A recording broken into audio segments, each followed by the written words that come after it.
It is Thursday, November 25th, Thanksgiving here in the United States. The band is back together. It's time for a special edition of the Ken and Glenn Show with a guy named Scott.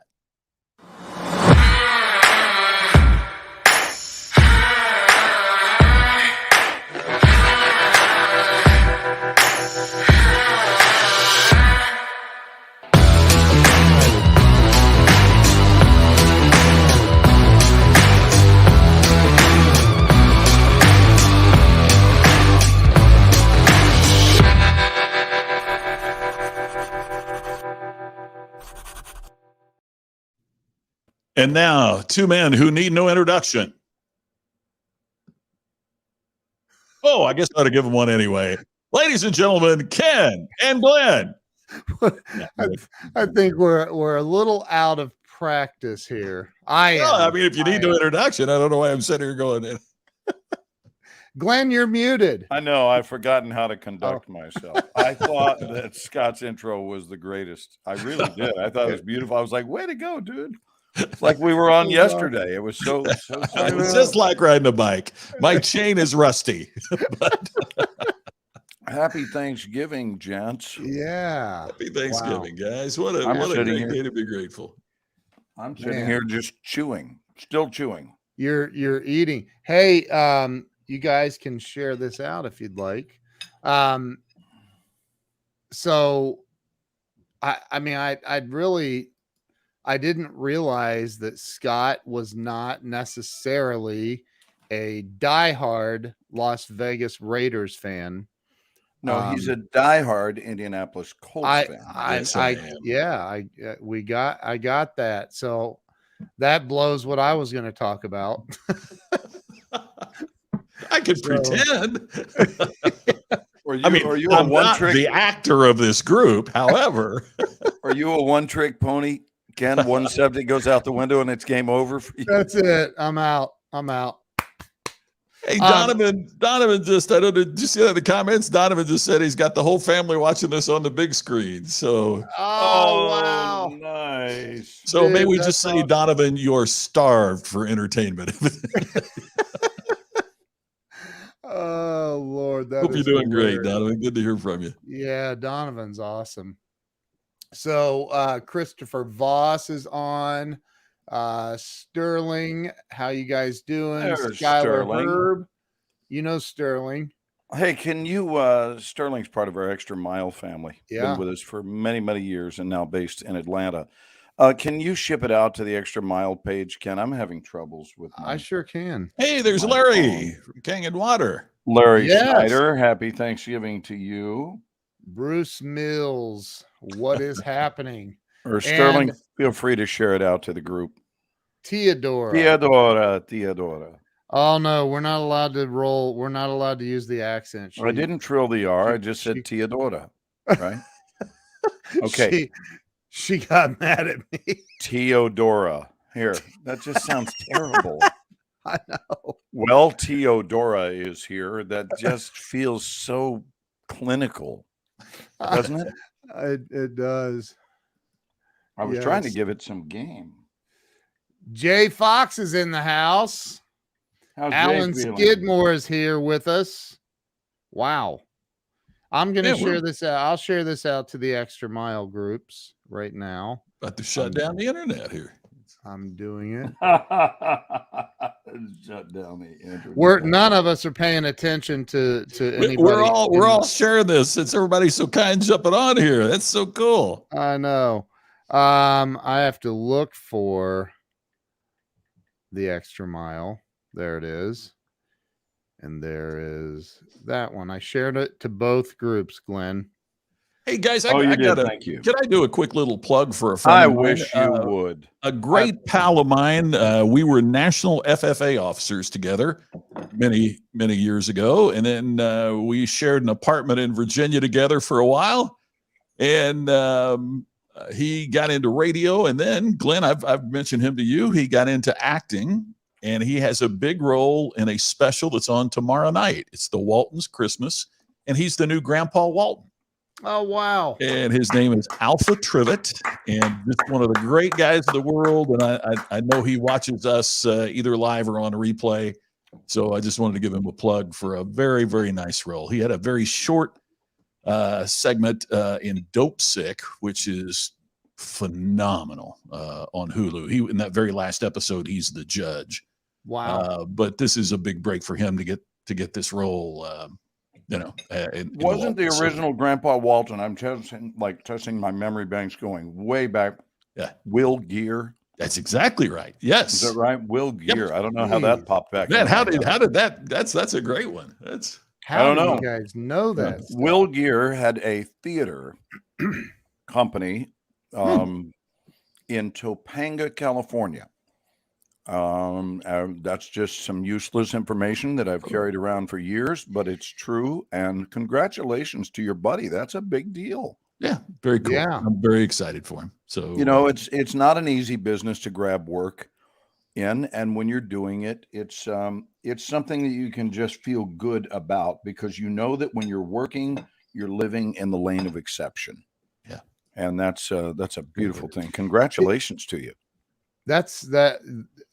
Did you guys happen to see the interview I did with Otis Winston? No. Otis Winston may didn't be either. watching. Otis is he was the captain of the Ohio State Buckeyes basketball team and track team when he was at Ohio State. Went on to play professional in Russia, came back, had some things going on in life, and did not go to tryouts for the Pistons or the Mavericks that he had scheduled. And it was so he decided, it's crazy how this happened. So he's a writer. He writes movies. Like he's a writer. He's incredible, an incredible human being. I highly recommend you watch the interview, because it's probably in the top 3 or 4 that I've done out of over 400. And Otis decided he was going to be an actor. He didn't decide. He was going to see a friend of his in LA that works at BET, and he's walking in, and one of the gals walking out looks at him and says, Are you the extra actor that he's like, no, I'm here to see a friend. And so then later his friend came to, hey, that extra actor didn't show up. Can you stand in? And he's like, I'm not an actor. and like, so, but he ends up getting on. It's just the most unbelievable. And now he's finishing a movie with Pierce Brosnan in Atlanta. He's in. I have the pictures of him and Pierce together, and then I showed him during the show. But he just did one with down in Puerto Rico or somewhere. He did another one with oh my gosh, what's that guy's name? I'm gonna look and see if I can find his picture on here. But Glenn Morshower, right? Yeah, I told him. I said, I'll introduce you and Glenn, because those two are like, I'm not kidding. This guy is so spiritual and has such a powerful story. It was amazing. It was absolutely amazing. So anyway, sorry, Listen, I apologize if it appears disrespectful that I'm sitting here eating, but I am interested in eating my food. Yeah. And as much of it as I can jam into my pie hole. Here, I'm going to share. What are you eating, by the way? I've been dying to That's ask my you. Thanksgiving meal. I'm down to probably 3 bites left of dressing, and that's all she wrote. Who is that guy? Oh, nice. Gerard Butler. Gerard Butler. Yeah. He finished a movie with did a movie with Gerard Butler as well recently. He's done 10 movies. He's been on Chicago Fire, Chicago PD. He has no agent, no manager. So this is what happens when you don't try. That really speaks to just take it easy and roll the dice and don't stress over it. That's our message for the night, boys and girls. Quit trying. Yes. Why assert yourself? Yeah. If you Goals are have for a, losers, kids. You guys gotta watch you gotta look Oh this my look at what Jay says. Uh, It literally it was so freaking powerful. It was such a powerful interview. Anyway, but I digress. I am of the age that, and I don't mean this disrespectfully in the least, but I am of the age that every time I hear the name Otis, my head goes back. Reading, That's one, and the other is the Andy scene Griffith Show. from Animal House. Well, Andy Griffith too. I didn't even think of that. I was thinking of Animal House, where he goes, "Otis, my main man," and the band playing is Otis Day and the Nights. Nice. That's one of my favorite. Well, as long as we're on Otis trivia and we can do this stuff off the top of our heads, I'm not looking at anything online currently, but it is interesting that I've worked with a few of the people from the Andy Griffith Show, and really? one of them was Hal Smith, Yeah. who used to play Otis. Otis. And was it's he like? interesting. Yeah. He was a cool Wow. dude, a very, very fast talking and clever as can be. The voice of Winnie the Pooh, by the way. And just an interesting Really? fun fact, truly. Wow. I never knew. He was the second voice, not the original voice. But he Sterling was the one Hayden who, that's the correct, original was voice, the yeah. original. And then it went to Hal Smith, who did it, I think, longer than anyone. Uh. But a little fun fact about the Andy Griffith Show, you know, and the fact that this little piece of trivia is associated with what is arguably considered to be the most wholesome show in American television history. Yeah. But had you ever considered this, gentlemen, that everybody on that show was single? Everybody was single. On the Andy Griffith Show? Everybody was single except Otis, who was the town drunk. Now that's funny. That's correct. Oh my That's what they gosh. thought of marriage on the Andy Oh. Griffith Show. Name another character that was married. Nobody was married. Andy was single. Aunt Bee was single. Barney was single. Floyd was single. Everybody was single except the guy who had to have alcohol to cope. So Oh my god. I think that's Hey, kids, there's our second message for there's our, tonight. there's our second holiday message. For those of you Is taking notes. relationships are built primarily on lies and Or alcohol. intoxication. Yes. Oh my gosh. Okay, well that's a wrap. Thanks, everybody. We said we were going to go short tonight, so there it is. We've done our work. We've completed our community service. Man. To piggyback on that, the Opie, Opie was Opie was very single, although he had a crush on Helen Crump. A crush. Now, a little more fun fact. Andy, of course, wound up dating Helen Crump, right? That became his girlfriend, his steady. And Helen Crump was also his steady. Frances Bavier, who played Aunt Bee, did not get along with Andy Griffith. Another fun fact. Really? And really, really shattering to us because we want to believe that it was his real Aunt Bee, and that's the thing about television. People want to buy in, even though they know it's make-believe. They don't want to live that way. They want to live believing that, of course, they're the best of friends. And the truth is, it is Andy's aunt. No, it isn't. She's a gun for hire, just like he is. It's a job to her, and her job was to fool you into believing that was the nature of the relationship. She didn't like Andy. She didn't like his behavior. And if you want to look it up, that way I won't be found guilty for discussing it. But there were things about Andy that she did not like and would not forgive him for. Wow. So she saddled up and played the role and played it well. Yeah. But it's pretty wild.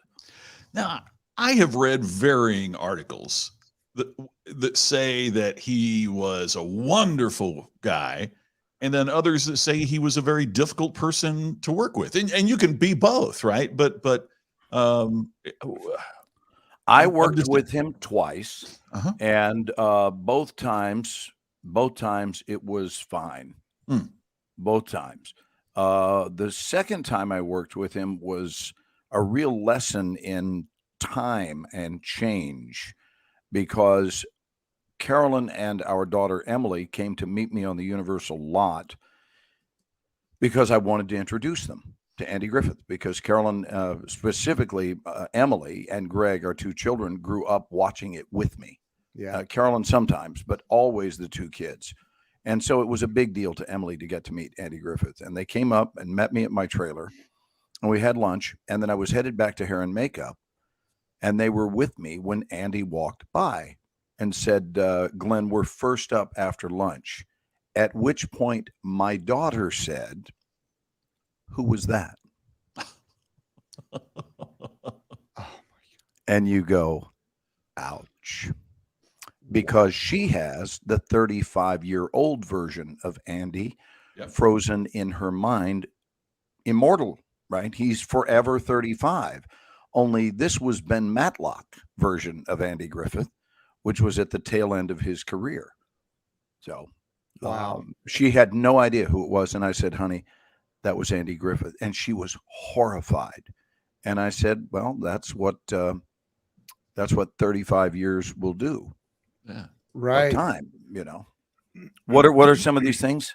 Well, we already know that Siler City was nowhere near Mount Airy, which is I have pictures. You had visited that place. Yeah. I spent the night there. I like right down the interstate with Otis. Yeah. No, there. I mean, have you ever been there, Scott? I've never been to Mount Airy. It is. It's interesting. There's this one little tiny section, and when I say tiny, I mean it is a little tiny section of town that they have recreated Mayberry. Basically, the jail, everything. Like it's insane. Olga says, "Is it possible I got divorced because my ex stopped drinking?" I'd go with likely. That's possible. That's possible, I guess. Aunt Hey, B Troy retired and died in Siler City. Yes. Yeah. Who was Wow, it that can't Glenn, you and I were going to meet in North Carolina? And we can still do that. It's Betty Lynn, who played Thelma Lou, Barney's girlfriend. Oh my gosh, of course. Again, someone else who was single on the show. Goober was single. Gomer was single. Everybody except the drunk. Wow. Who let himself into the jail, was given free range. I just always thought that was funny that he gets to go in and get the key. Whoop, where'd he go? And he's out. I don't know. I don't know what just happened. Wow. Hopefully he's 77. I've got to check that out. It sounds like it'd be fun. It's if you spend, oh, look at that. Betty Lynn actually passed away. Oh, a couple of weeks ago. Glenn, I'm back, but I've got to fix my camera. You've got, it says 2 devices are connected. It's, I don't know. Look, Joe says Glenn went to get pie. Dude, Betty Lynn passed away a couple of weeks ago. Well, I guess we won't be visiting. No. Wow. And I was right there. I could have stopped by. Yeah, Jerry lives about an hour from there. There, you're back. All right, I'm back. But I got to get rid of the other device. Here, I'm going to kick it from the studio. Oh, you did it. I did it. Well done. I don't even know what happened. I wasn't touching him. Betty Lynn died. I'm depressed on Thanksgiving. Yeah. I'm not joking. That's depressing. I actually wanted to meet her. Well, thank you, Alan, for that update, and happy Thanksgiving to you, buddy. Yeah. Was it natural causes, or I guess some of the Darlin gang is probably still around. You remember look at that. The Darlin family? No. You can rent Andy's house there for the night.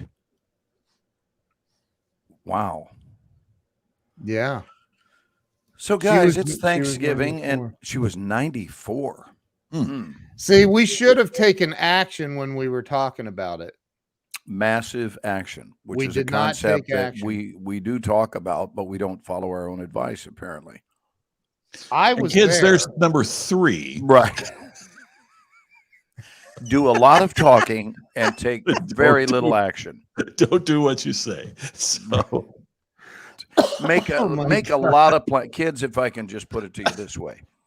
Make a lot of plans and have as little follow through as is humanly possible. and you'll This is- fit right in with everybody else. This is a Oh. great show. You know It's that- loaded with good life instruction. It is. But It's- you know yeah. that People pay Tony Robbins for stuff they could get here for nothing. I mean, Right. it's for free, incredible. and it's Yeah. worth every penny of what we Yeah, charge. it is. It's worth twice what people are paying right now. at least that. What were you You going know, to say, Ken? that is something that stops people from succeeding in life. I have a guy. You guys know Joe Soto, right? Do you know Yes, Joe we Soto? do. So Joe had this guy on his show the other day, and it was absolutely unbelievable. This guy's a billionaire that lives in Hollywood Hills, California, and his name is Rami El Batwari, I think. Batrawi. Here's the Um, fourth lesson, kids. If you're going to reference somebody, take a peek at the name, run over it a couple of times before the I've show. been over. It's L dash Batrawi, Batrawi. Anyway, the dude, he's a billionaire, and he's like, this guy left home at 12 years old, hitchhiked from Montreal to Tampa, Florida, was homeless until he was 17. And like he has the most unbelievable story I think I've ever heard. It's amazing. And he just wrote a book and published it called Can You Really Think and Grow Rich? And Don Green endorses it. All these people, John Gray that wrote Men Are From what is that book? Men Mars, Are From Women Are Mars. From Venus. Yeah. Yeah, that one. I mean, he endorses it. They're really good friends. It's and I'm interviewing him on Monday on my show. This guy's incredible. So anyway, How many billionaires do you think there are in the United States? there are. Is it? I saw this number recently. Is it like 1,680? 614. 614. Yeah, 614 billionaires. billionaires. Yeah. According to Wikipedia, the combined net worth of them is 3.2 trillion. This is as of October 2020. Wow. So I'd be curious and I'm not challenging it. I'm saying what I mean. And be curious how many of those are genuinely happy to the bone with their residency in their uniquely assigned sack of skin. How many of them feel like they have enough? And when I say enough, I don't mean monetarily. We know they have enough monetarily. But how many of them can actually just relax and go, you know what? I have a wonderful life just as it is. Yeah. Or is there this personally, I'm not a fan of insatiability. Random thought on Thanksgiving Day. I think one of the things that's so beautiful, I don't want to say get heavy, but get very real here for a moment, is I think Thanksgiving is about the concept of having what you want via wanting what you have. And that's what Thanksgiving is that when you look around and go, I can't even begin to list all of the things that I have to be thankful for. And I don't mean just things. I mean things that are so about our life. And it's overwhelmingly good. And I think it's important that we have a national holiday. I wish that it were international. And certain countries have their own versions, but a lot of countries don't have such a designated day at all. And it's very powerful because the collective vibration, and I feel it. I truly do, guys. It's palpable to me that this is a day in our country when so many people have set aside their resentments. Maybe they haven't completely gotten over them, but they have made the effort to go and be with family. Not everybody. I get that it's not a big happy day for a lot of people. And for some, it's downright painful and it brings up a lot of old wounds. But for the most part, gratitude, well, first of all, gratitude is a concept that completely works, not for the most part. It works, period. But for the most part, most people are willing to give gratitude a shot on Thanksgiving. And during this week, I don't think it's this day only. I think there's a prevailing spirit that kicks in early on, and it lasts probably 4 or 5 days. And I'm a big fan of the way people are during Thanksgiving more than any singular week, and I feel that way every year. That doesn't mean that people aren't good or even great year round. Most are. But those that seem to struggle, a lot of times, even during Thanksgiving, they can set aside those struggles, and in the name of the holidays and peace and love, they find a way to get together and hold hands and maybe offer a prayer or just look at one another and go, wow, here we still are, having survived. Here we still are. I know that we had a 3-person Thanksgiving, and I sung today at the table. This is not a setup. I've never sung at the Thanksgiving table, but my mother always asks that I lead the prayer. And I decided to lead the prayer in song in honor of my deceased stepfather who passed away in 2005. And he used to chant Hebrew prayers, not at Thanksgiving, but on the Shabbat. And my mom has really missed his chant. And something told me this morning to sing a song as the opening prayer. And it was just the 3 of us. So it wasn't some big show, but it was very special. Wow. And being together was very special with 2 of my 3 gals, the third being our daughter, and we got to see her last week. So I'm sending love to all of you out there, and I hope that your day was as special as you could possibly have it be today.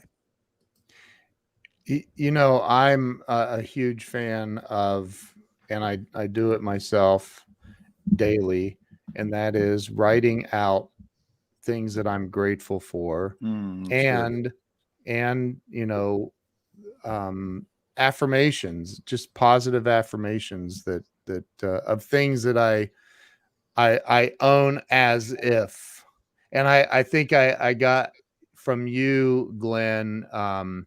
There's something you talk about setting goals and how you're not a fan of it. And I'd love to hear you talk about that. But the concept of acting as if you already have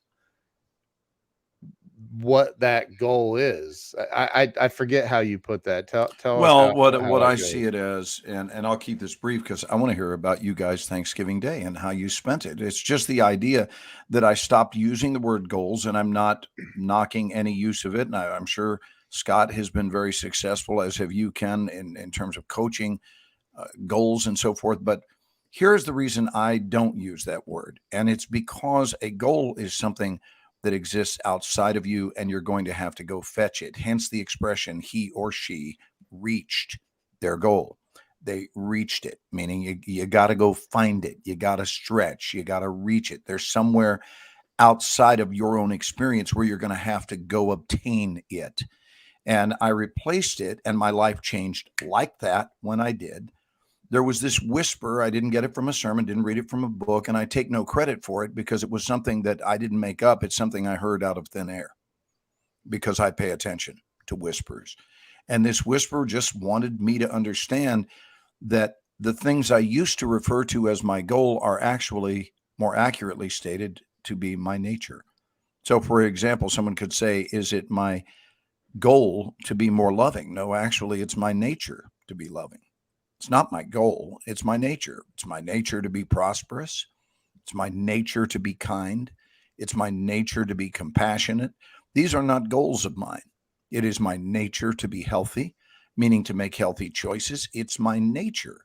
And the difference between a goal and a nature is a goal is something that is going to have to be reached, whereas your nature is eminently havable.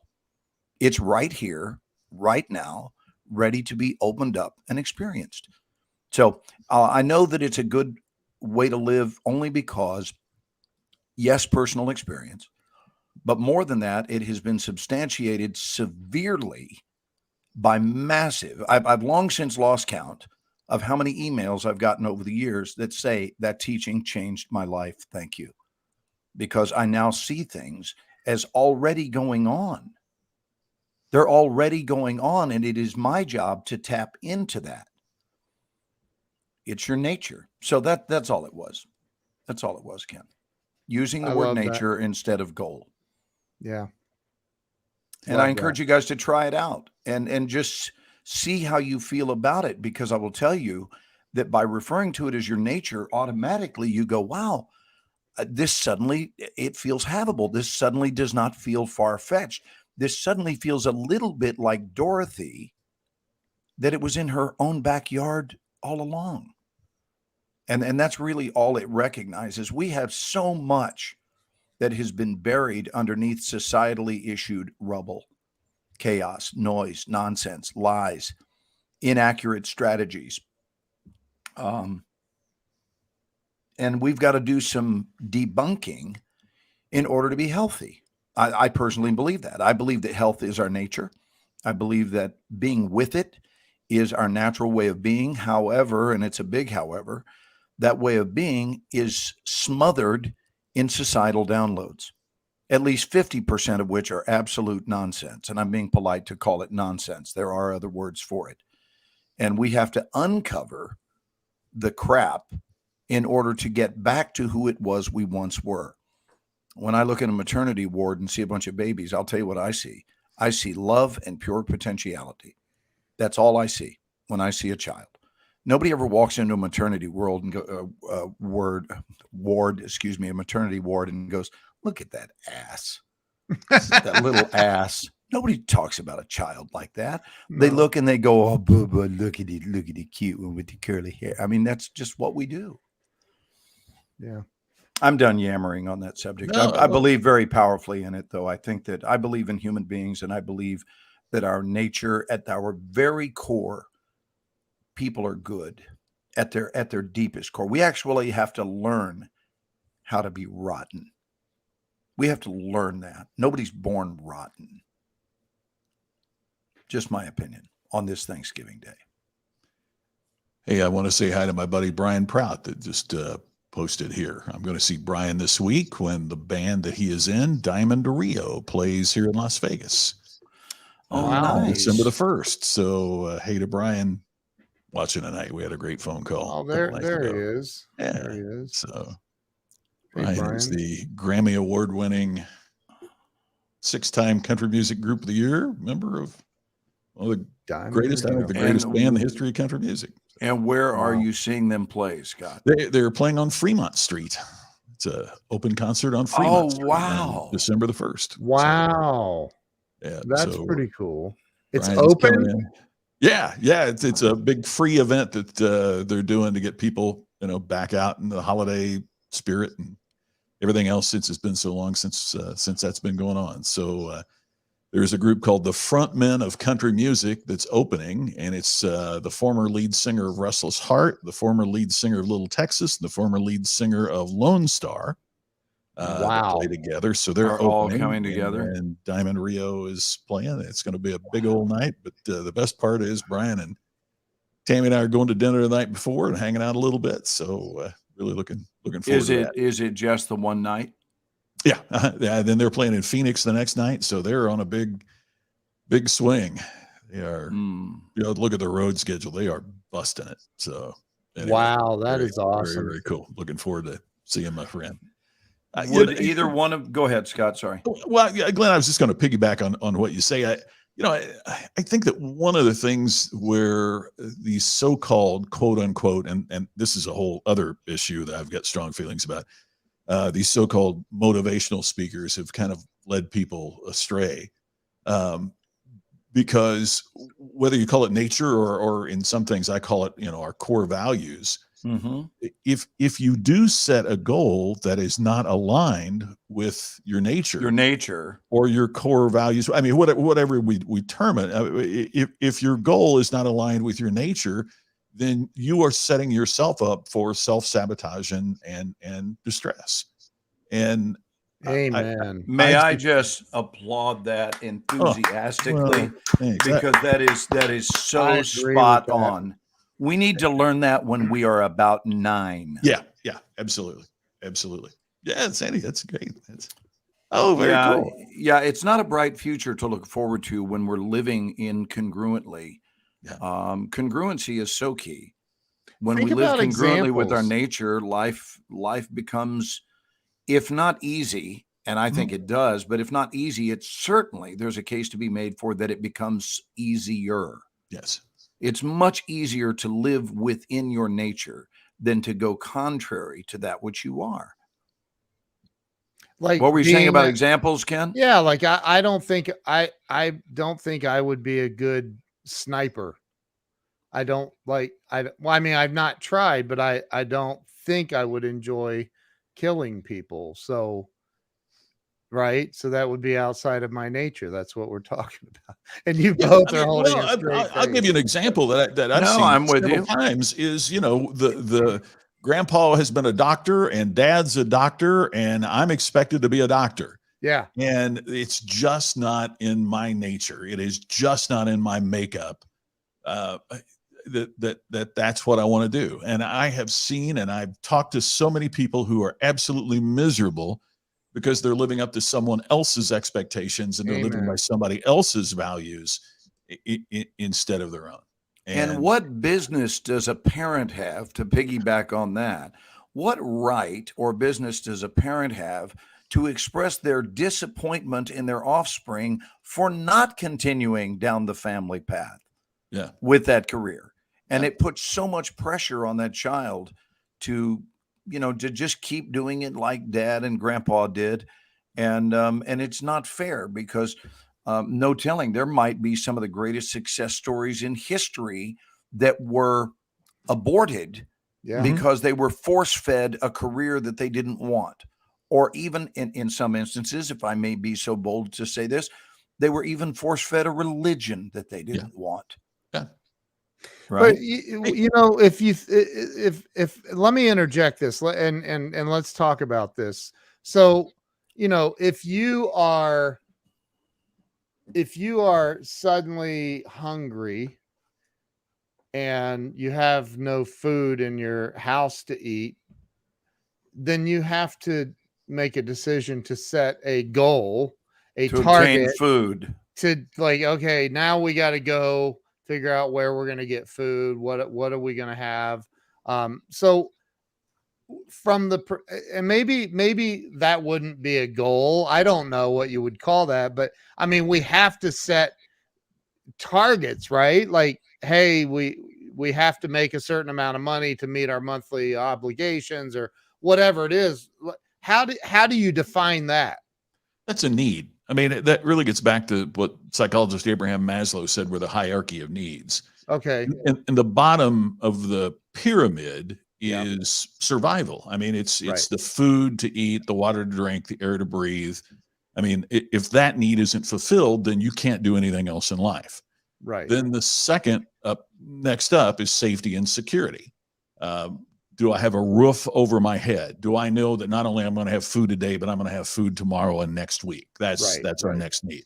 Right. Then the next one up is we have this need to belong, whether it is to belong to a religious group or a group of friends or a community or a tribe or whatever it might be. Right. It is that sense of belonging. Then the next is we want to feel important within that group, right? So And not merely be a water boy on the team. Exactly. We want, but then the highest level, he says, of the human needs is what he called self-actualization. And that's the point that we get, that we want to give back without taking something for ourselves. Yeah. That we are so fulfilled that our primary need is to make a difference, to give back, and not necessarily get the credit for it. And so to your point, Ken, if we don't have enough food to eat, then we're not going to be too concerned about belonging to a group if we don't know that we got enough food to eat. If we're not going to live to be a part of the group. Exactly Right. Exactly right. Hey, I don't mean to, but I don't want this comment to get away from us. Ken, could you go, because my other great pal up there, go up. Which one? Can I just mention I'm enjoying this as not only one of the three hosts, but I'm enjoying this as a listener myself. This struck. Do you ever have that happen when you're Yeah. together where you Yeah. enjoy listening? Like I'm digging what we're talking about Yeah. right now. Me Go too. ahead and read this. Scott, you want to read it out loud? Colin, my friend back in Indianapolis, just posted there's at least 2 kids who are thankful for you 3 because we ended up raising an entire extra scholarship for Folds of Honor from you all being kind enough to have me on your show last year. Oh, Thankful my I had God. to hop on tonight, be able to remind you 3 how awesome you all are. But Colin, we're Wow. thankful that you would take the time to write this, and we were thankful that we had the opportunity to Wow. be a small part of helping you make that happen. Because if you weren't volunteering, then we wouldn't have the chance to be here and do this. Hello my to you, gosh, Marilyn. Sherman. Good evening to you, dear. Happy Thanksgiving. And John Morgan, happy Thanksgiving, brother. Where is he? John, are you on here? John's been chiming in. He expressed gratitude for the town of Mayberry. Oh, yeah. I popped him. He was. You're so used to seeing him as George Bush that when he expresses as John Morgan, you're like, who the hell is John Who's Morgan? that? Yeah. Ernest in the house too. And Marilyn and Tammy and Patricia Fripp are all getting together to go do something here Tonight? No, in the next Oh, couple of weeks. so I'm the only one that doesn't know Marilyn? You don't know Marilyn? Okay, so get this. This is so cool. When Tammy and I first started dating, and Marilyn's going to love it. She loves when I tell this story.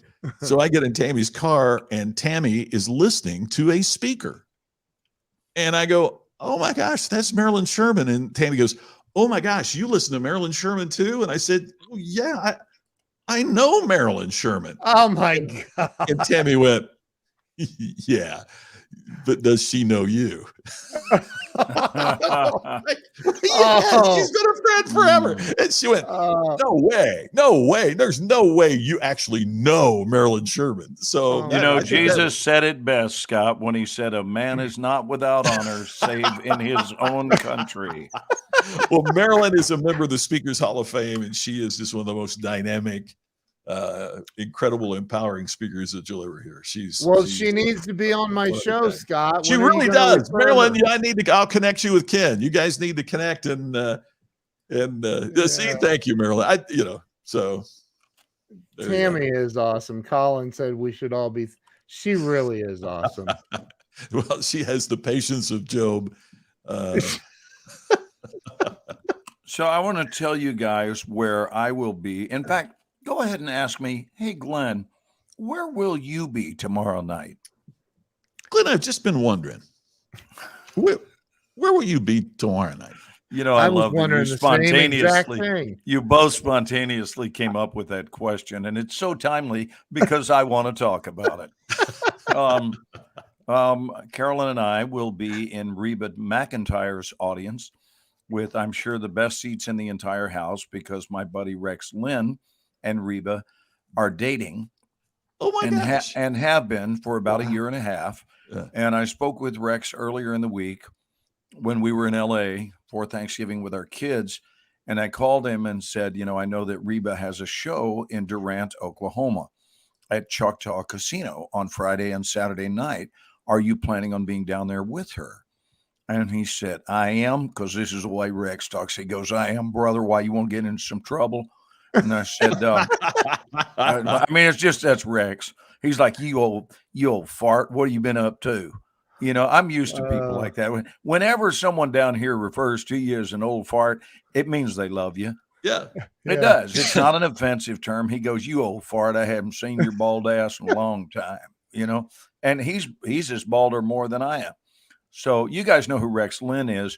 He was the lead opposite David Caruso all those years on CSI Miami. He was the second, number 2 on the call sheet. and he works constantly. But anyway, he said,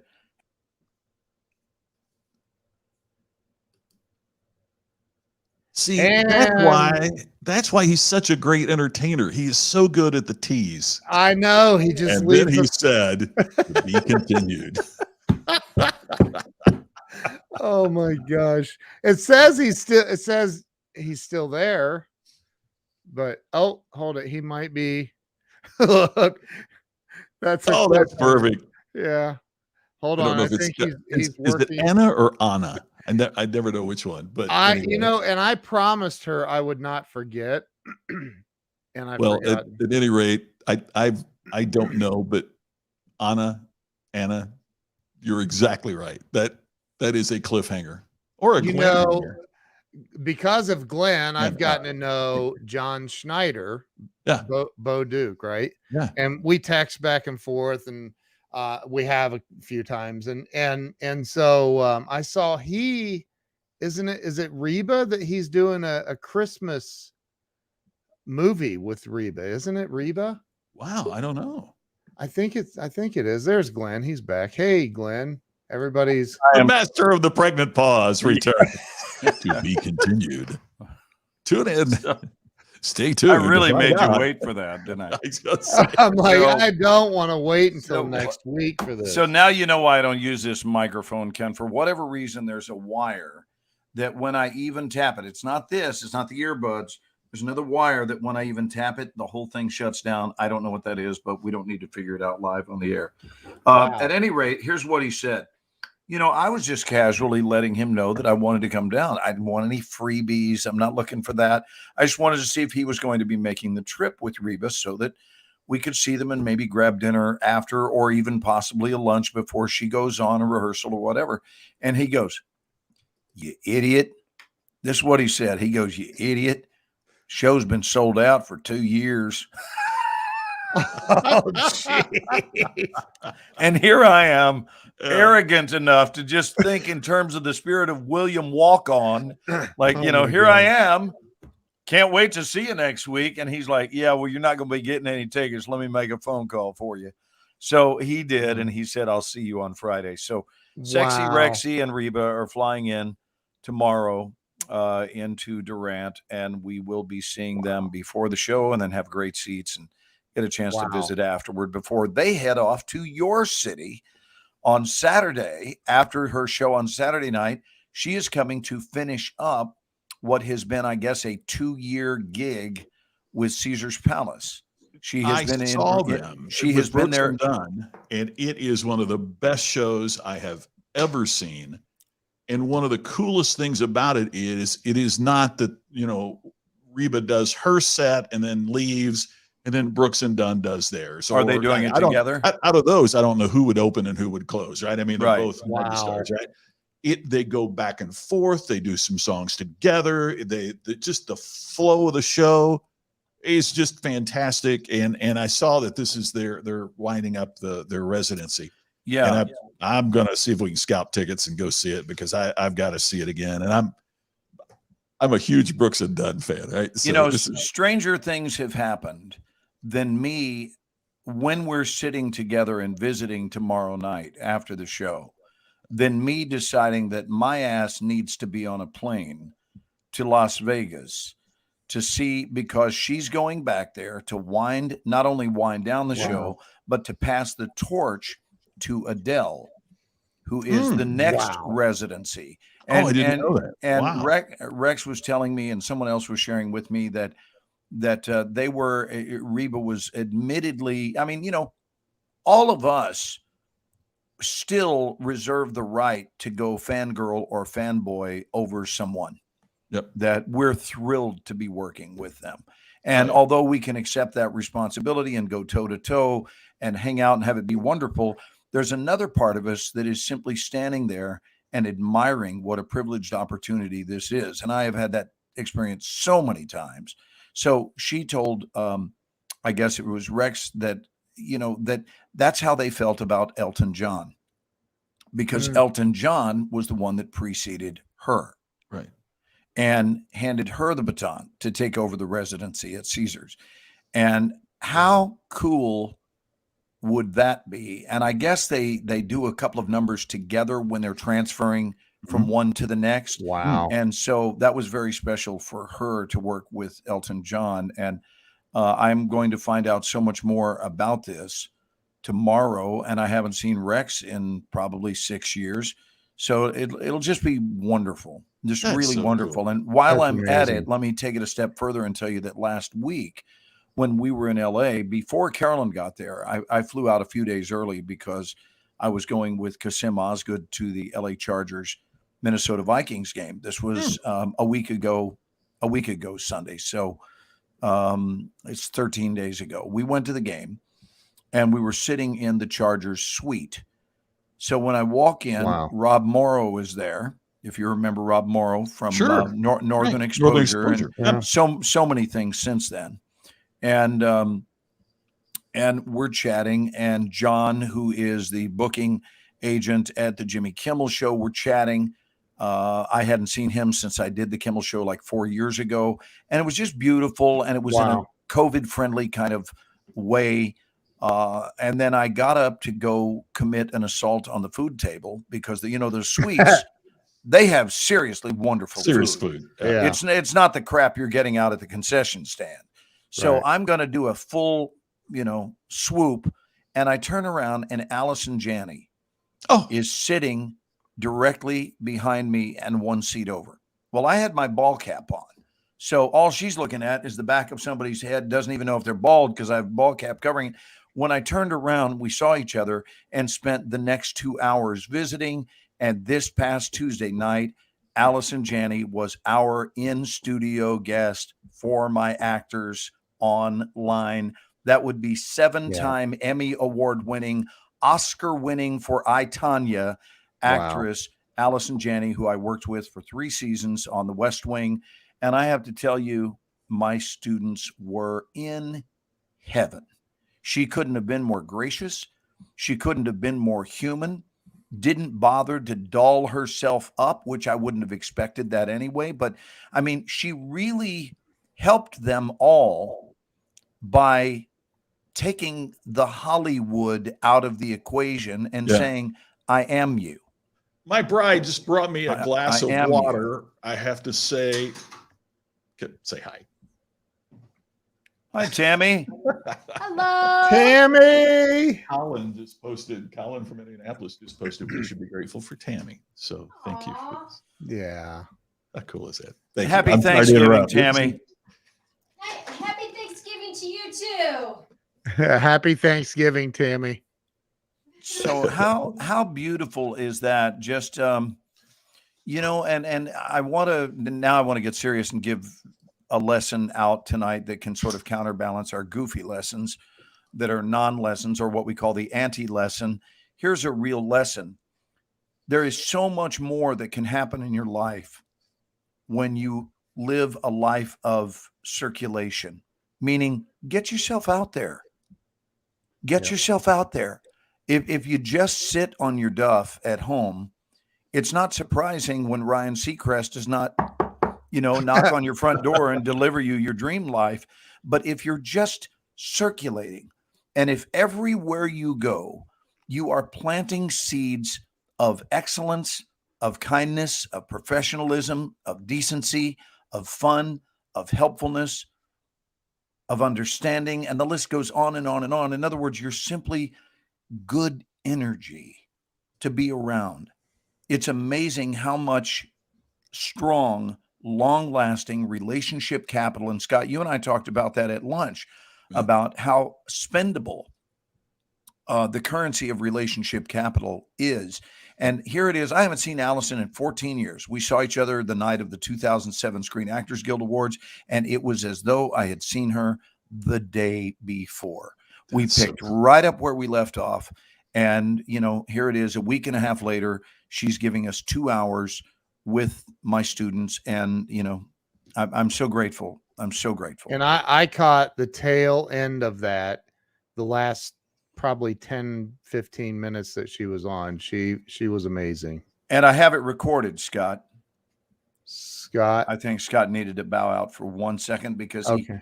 gave us a signal like, give me just a second. Well, I'll just remove that blank screen till he comes back. How's that? Yeah, but you just never know, guys. You never Yeah. know. You never know who's going to show up. You never know how certain things are going to develop. And I've long believed that our job is to get clear on the what. Yep. And stay out of the how. Just get clear on the what.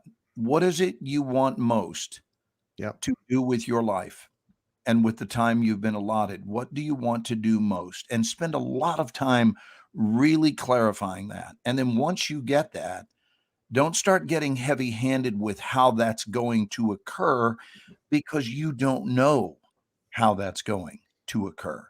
And I will tell you that in many instances, the manner in which it occurs will blow your mind. All you have to do is make yourself available for it to occur. That's your job. Amen. Amen. And amen. I agree. I don't know if you know, I did this because I know you're on the mail list. But I did a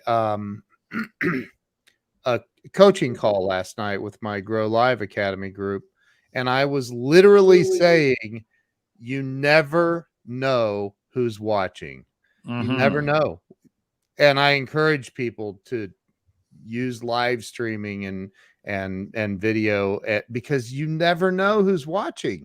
We've had people comment on our show and we're like, oh my God, Scott McCain is a perfect example for this. Scott watched you and I without ever commenting. I don't even know how many episodes you said. Yeah, several. 2 or 3 and then one day Scott said something and I was like, oh my God, it's Scott McCain. Glenn, you gotta meet Scott. And then we brought him on that night. Remember that? Yeah. Hopefully Scott said something really subtle like, Ken, it occurs to me, I'm better than either one of you. Hardly. Yeah, right. I think that's what he said. I mean, Yeah, for sure, God's of sake, course. get a real player in there, would you? I got to tell you what just happened. You couldn't make this up. So I'm sitting here and I heard a scream. I heard Tammy scream. And I thought she brought me this glass of water and then she fell down the steps or something, So I go running down the steps and she and her brother are sitting downstairs and they're watching this scary movie. And something happened in the movie and she screamed. So I go run downstairs thinking that. Wow. Well, those actors did their job in that movie. Man. She looked over and she says, is the show over? No, you screamed. I thought you'd fallen down the steps or, somebody's peeking in the back door or something. And Scott's got just to the run movie. it out. Like, Well, he's And I'm like, you're not watching us? What are you? Yeah, that's when you know you're special. You haven't done a show in months. And when you go live, they're going, is there anything else we could be watching? I was on a program with a guy named Simon Kirk, whose name isn't very well known, but he is the drummer of Bad Company, the great rock group. And he was the co-writer of all of their hits, Feel Like Making Love and all the great hits that Bad Company had. And during his program, we're talking and he said, and I have a new solo album coming out. I said, wow, that's really great. Have you done that? No, it's my first solo album. I said, what's the title? He said, Music for My Wife to Talk Over. Oh, that's priceless. That's funny, man. Oh my God. Music for my wife to talk over. That would actually sell a lot. That's one of my all-time favorite lines. That is funny. So do we have any Thanksgiving shares, people that want to offer their gratitude or say something about their day? And Samuel just mentioned here, and he makes such a great point. It's every week at exactly this time, without fail, we play that game. Ooh, that's just wrong. So who has something that's just wrong? Shouldn't that game be illegal on Thanksgiving? Yeah. Like, this is the one day of the year you Yeah, it don't should be, play. "Ooh, that's just Let's right." notice. How about we Right. do? Oh, that's just right. Yeah. I well, think we can change that for Thanksgiving. and to me, ooh, that was just right to have run into Allison. And, I That's had awesome. zero trepidations about asking her, hey, you want to come talk to my kids? You want to come talk to the workshop? And when I ask, I don't know if you guys are this way, I ask expecting a yes, not requiring one. They're not the same. But I'm used to the word yes. I don't see why someone wouldn't. And so my batting average is 1,000. But she said, I would love that. Great. Great. Why wouldn't you? We've had so many people that have come to teach, and it was just super special. So that's my ooh, that's just right. Mine is this comment on the screen right now from Olga Brooks, because earlier she said she's not sad, but she spent Thanksgiving alone. And she said, I'm not sad. She just doesn't have family to gather here. And that she said, it's just another day for me to be happy. And her saying, thank you for making, like, I don't know that people realize the impact they can have in someone else's life in a positive way just by showing up. And Glenn, when we were texting this morning, and thank you for, you initiated the text first saying happy Thanksgiving, brother. And I immediately replied, I literally was getting ready to text you. And then I literally replied and said, but the one who initiates is the one that's the most sincere. Didn't I? He did. He did. I think like a big sincerity competition for Thanksgiving, right? I mean, it's so in the spirit. But I mean, and then you said, hey, it's a perfect day to do a show, and I'm so grateful that And then I we reached decided out to do you, this. both of you, immediately about it. Yeah, And so here we are. That to me is the thing that's most right about my week, is just looking at your two mugs here. It's just beautiful. It's beautiful. It's awesome. And Ken, how beautiful is it that you survived this crap? Oh, Because since I guess the last show we did, you were in the hospital, the three of us, and you're looking a lot better here at Thanksgiving time. I am, at Thanksgiving dinner at my mother-in-law's house, we go around the table and we pray, then we start eating, and we go around the table, and each person at the table takes turns talking about things that they're grateful for. And we limit it to 3. Your top 3 things. You're capped at 3. Yeah. Although my wife said, I'm not done. And I'm like, geez. Anyway, no, it was fine. But it really, when you stop and really, when you're forced to focus on what it is, the top 3 or 4 things that you're most grateful for, that was one of the top ones, man. It was COVID was a butt kicker for me. Yeah. So I'm definitely grateful to be alive and be here for sure with you too. Well, this is the greatest cap to Thanksgiving I can imagine. This is just so cool to just hang with you guys and have this conversation. Just like the 3 of us were sitting around a table, but yet we have all these wonderful friends and people who have shared their thoughts and shared this conversation with others, and that, gosh, I make my living with words, but I can't find the ones to express how much I appreciate the people that share this show and watch this show when we're together, and to both of you guys. And we can't take for granted the blessing of health. I mean, a buddy of mine who lives there in Dallas, Glenn. I mean, he posted today his message of Thanksgiving, and his thankfulness was to his neighbors in his little cul-de-sac area, because their son was involved in a terrible motorcycle accident, Oh, and has Did the lost his, neighbors has lost his sight, and they are doing rehab several miles away. And the neighbors have all pitched in for the last year to make certain that, the yard is taken care of, and that the family doesn't have to worry about, is the meal cooked on time, and that their granddaughter has a place to play and, be taken care of, and all of that. So, it's interesting, because so many of us would focus on, oh my gosh, how horrible this is that my son has been involved in such a tragic accident. But even through that, there is so much to be thankful for. And that's what John Bledsoe talked about today. So for all of us, I mean, there was I'm trying to remember who the motivational speaker was that said it, but he said, Charles Jarvis, Dr. Charles Jarvis from San Marcos, Texas. I always used to say, you better be thankful for what you got. And if you don't have the guts to do that, be thankful for what you ain't got. I always thought, that's a pretty great basic philosophy. If you're not willing to be thankful for what you got, then take a minute and be thankful for what you ain't got.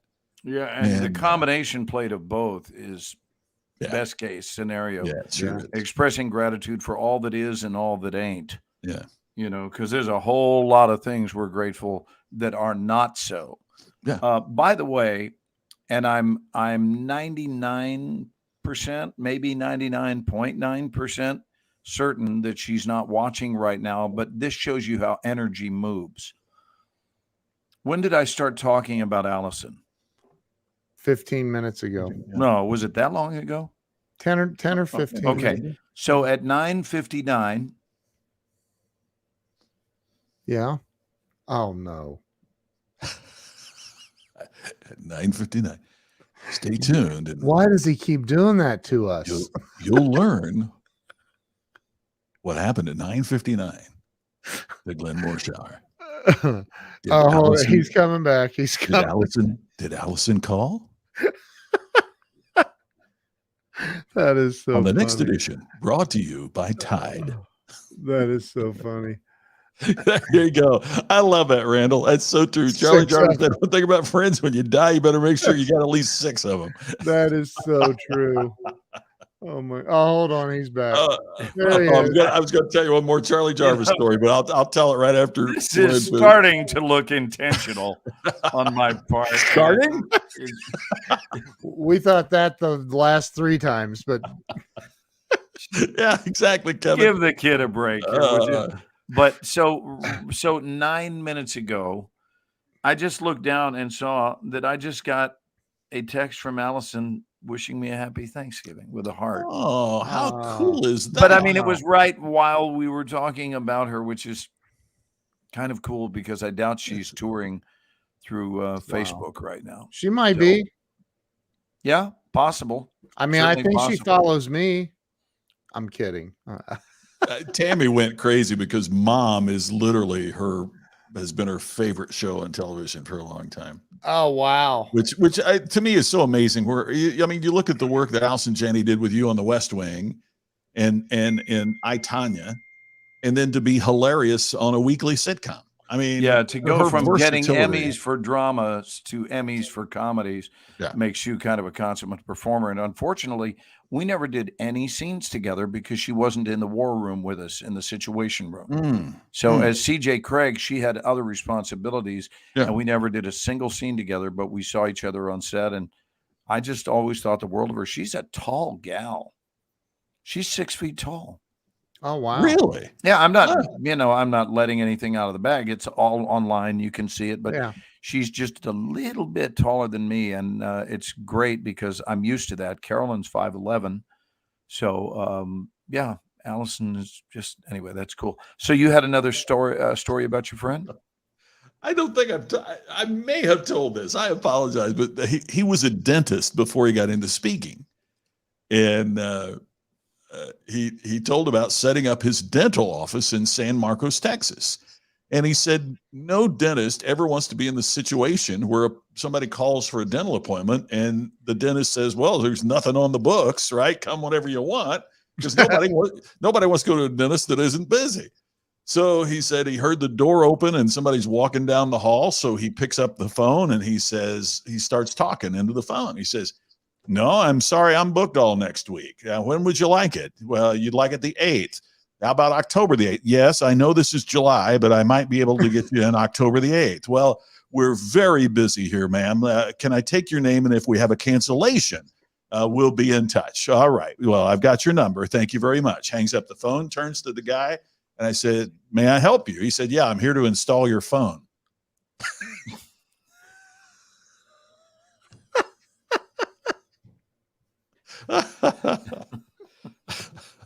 Oh my Lord. I've always loved that story. Wow. Priceless. Oh my gosh. Oh, Anna that's very says, cool, I was Anna. able to do StreamYard with my dad for over an hour before getting here. He's 84, so I'm thankful. Oh, good, Anna. That's awesome. Ben Phillips. Yeah. Yeah, Allison was an established, accomplished actress by the time she became a name. Yes. Wow. Yeah, Randall from the phone company. That's hilarious. Wow. So what do you guys got going the rest of the night? Scott, it's still early in Vegas. Man, I'll tell you what, after filling up on turkey, I feel like it's about 1 a.m, man. Tryptophan, right? Oh, golly. Yeah. Are you talking about the Houston concert? Who? I'm sorry. Who? Ken said something about tryptophan. No? No. No?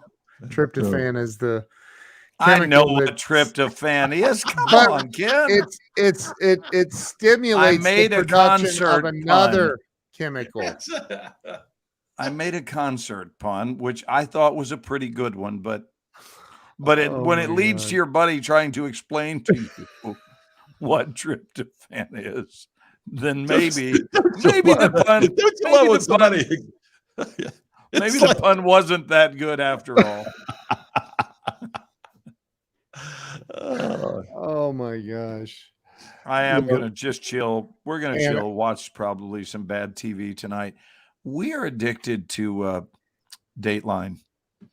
Oh, we're wow. we're blown away by human behavior. It can get really weird, you know. I need to Booby Miles. Miles. Okay. Who's so that? You'll have to tell me about Booby Miles. Is it Bobby? real Did life. she mean Bobby? Booby Miles. I don't know. Booby or Bobby? There's I have a probably feeling it's Booby. fairly big difference. Well, it could be gender specific, Right. but it says I've been telling him about you, Got so it, it's a yeah. guy. Oh. A guy named Booby? Why wouldn't there be a guy named Booby? I don't know. I've never met one of you. Johnny Cash talked about a boy named Sue. Shel Silverstein wrote that. I was looking for, I have this picture. The football player Friday Night Oh. Lights. Oh. Huh. Well, that's very Oh. cool. Okay, Booby Got it. Miles. She said no. I did not know that. Wow. Did you, know gotta that? wonder if a boy named Sue winds up growing up to be an attorney. No? Is this on? I love that.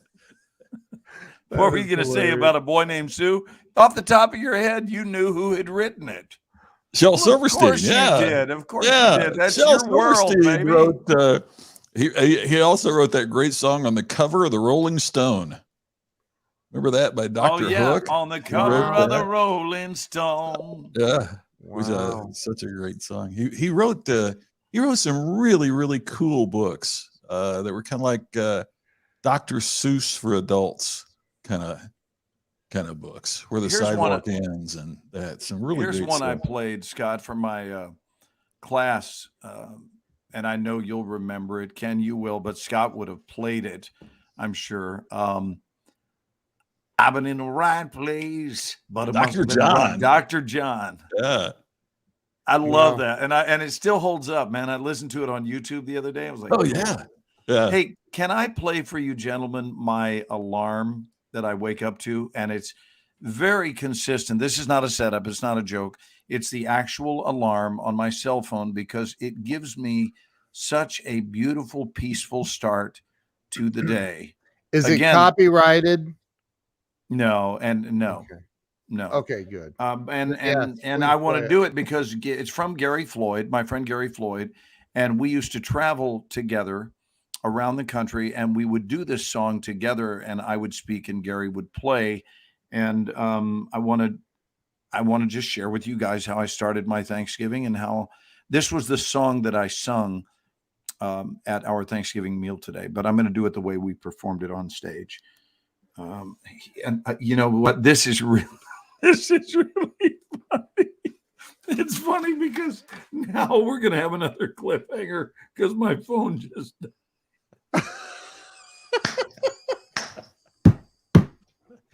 What is going on, man? And we'll be back with Glenn Strong right after this message from We'll be Downey back. Fabric Softener. We'll be back with more of Glenn's fancy setups. No, Oh here it my is. Now God. it's just coming back now, so it'll be right up. Is Hey, I that got while that's queuing up, I was looking for a picture. I took a picture of my darling bride. I cannot find, but she had bought a book, and I wasn't with her when she bought the book, and she was reading the book and had fallen asleep on the couch. And so I've got to find it. I'll share it with you guys later when I find it. But it's one of my favorite pictures of her because she is sound asleep on the couch with this book on her chest, and the title of the book is Serial Killers. And I'm thinking, if that puts you to Nice. sleep, I'm afraid. I'm very afraid. If that kind of book, Wow. if you find that boring reading, it's wow? I didn't. Here's the alarm. You ready? Yeah.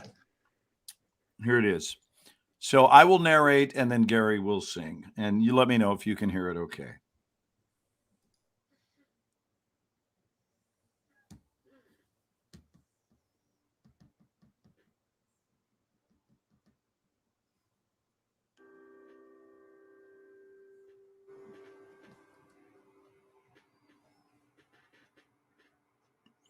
Here it comes.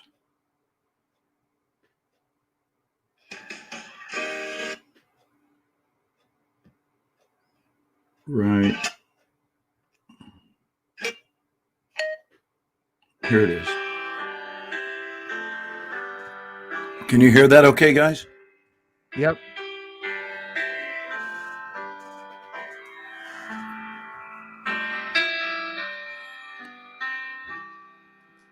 Loving Spirit dwells in me. Loving Spirit dwells in me. This is my divinity. This is my divinity. As within, so without. As within, so without. All I need is here and now. All I need is here and now. Where there's air, let me love. Where there's air, let me love. May I have no fear. May I have no fear. All the power, all the glory. All the power, all the glory. I surrender, let it be. I surrender, let it be. Loving Spirit dwells in me. Loving Spirit dwells in me. Now and evermore. Now and evermore. And one more time. Loving Spirit Loving Spirit dwells in me. dwells in me. This is my divinity. This is my divinity. As within, so without. As within, so All I need is here and now. all Where there's error, let me love. Where there's air, let me love. May I have no fear. May I have no fear. All the power, all the glory. All the power, all the glory. I surrender, let it be. I surrender, let it be. Loving Spirit dwells in me Loving Spirit dwells in me. now and evermore. Now and evermore.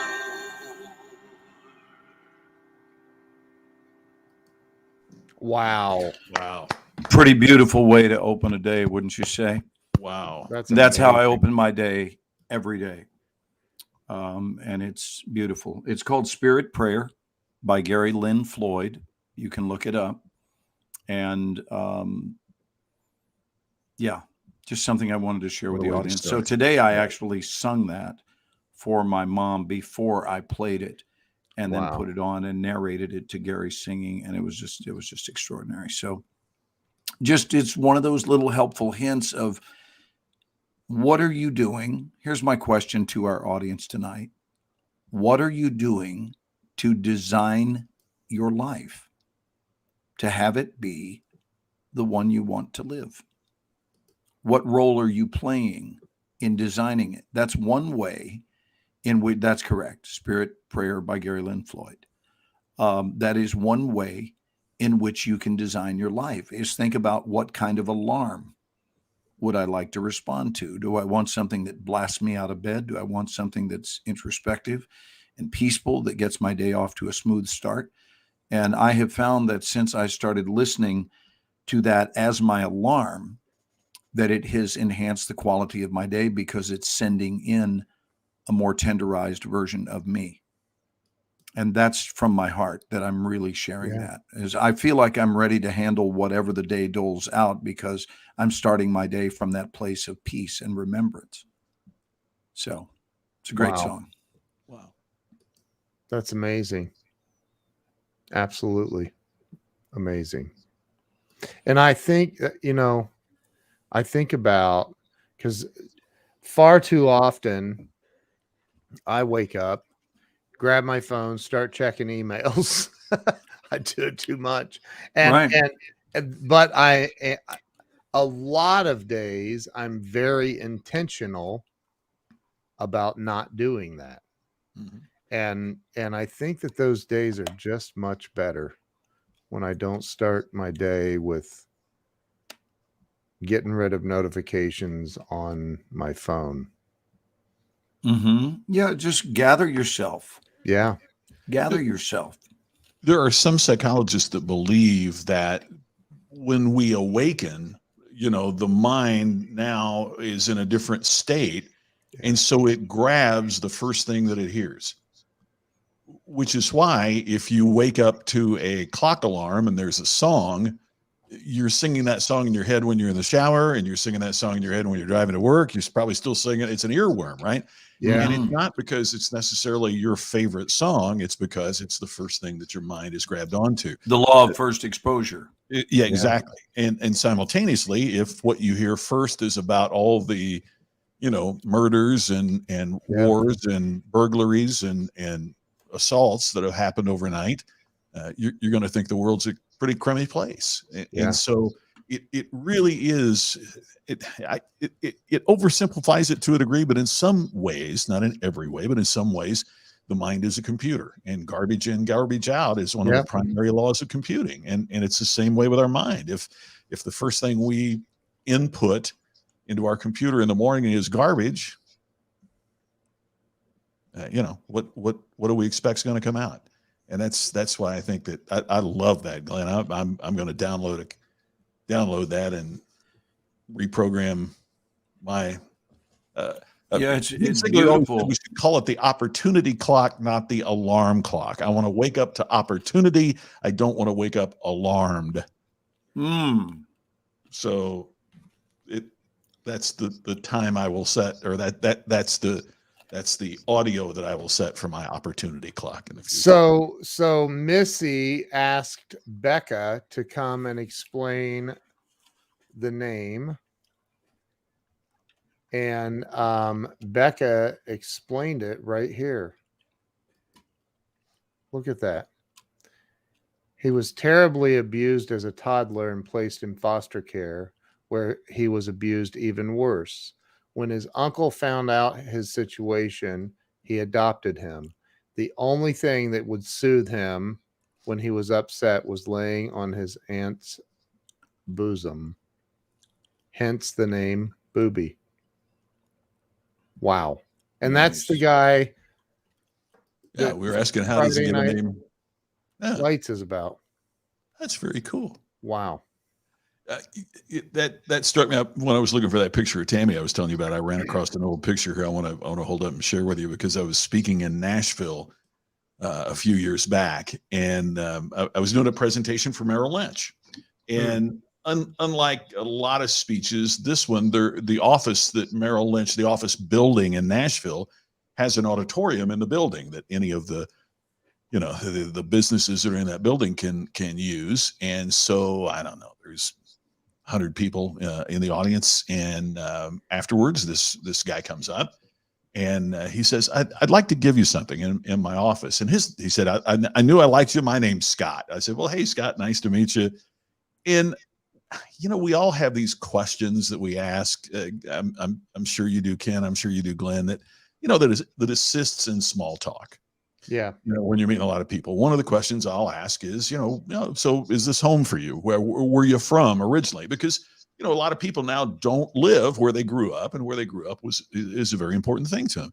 And he said, no, I'm originally from Pennsylvania, but I moved here because some of the opportunities for my kids were greater here than they would have been before. And I said, so you uprooted your practice as a financial advisor to move here and basically start all over, right? Because you're going to keep some clients, but most people, if you live in Pennsylvania, you don't want your financial advisor to be in Nashville. So you're going to uproot everything and start all over again and do that just to make sure that your kids have the opportunity that you want. He said, yeah. He said, what's more important than that? I felt confident I could rebuild my business, but the most important thing was being a good dad and making sure my kids had opportunity. Talk about the difference between how Booby grew up, right? Mm. And so he said, I just want to, he said, your speech really impacted me. I wanted to give you something. And so there was some time, before I had to take off. So we get in the elevator and we're talking, we just hit it off, and we walk in his office, and he has several platinum Taylor Swift records, and he's a financial advisor. And I said, oh my gosh, so do you manage Taylor Swift's money? And he said, well, I hope so. I'm her dad. Oh my God. Are you serious? Is that cool? Wow. And talk about, you continue to see the fruit of the sacrifice Mm. and all of that being played out consistently. Wow. I hope so. I'm her dad. Yeah. And That's so he great. never met, let's face it. We've all met folks that if they were Taylor Swift's dad or some celebrity's dad, they'd lead with that. Yeah. Hi, nice Sure. to meet you. You've probably heard of my daughter, or you've heard of my son, never mentioned it until we walked in his office, and that was everywhere. And you know what? We stood there for a long time and we talked about, I said, so how does that impact your son?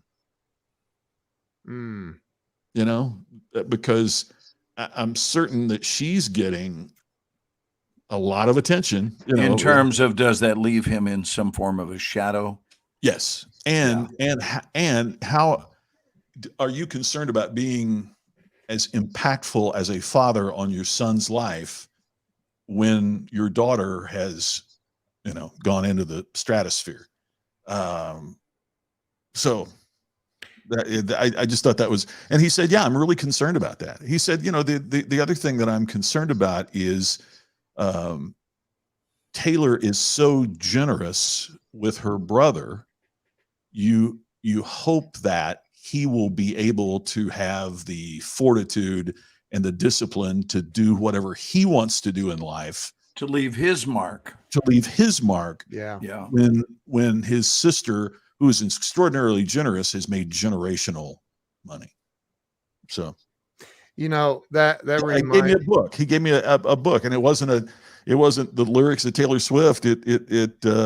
It was The Richest Man in Babylon by George Clason, which wow. I had, but I didn't know where and I was very honest with him. I said, I don't know where my copy is. I have lost it in a move and that. So it was about, financial advice. Guys, I want to say hi real quickly to my buddy Hunter Leitner, who I just saw. You had put up a hello, and I didn't want to interrupt Scott.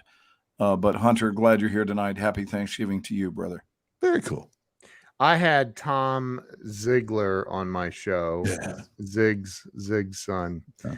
And I'll never forget him saying this, that he said, my dad had a saying that a lot of people have heard, and that is, people don't care how much you know until they know how much you care, right? You've heard that, right? And I go, yeah. Mhm.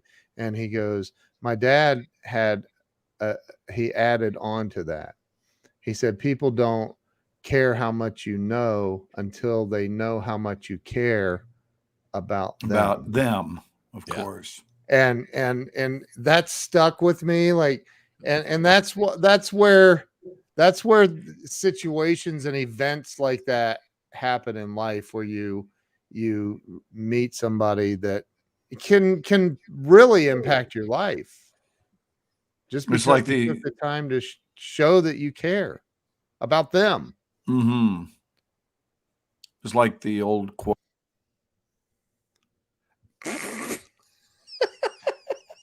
And we'll be right back with that quote right after this message from Zesta Saltines.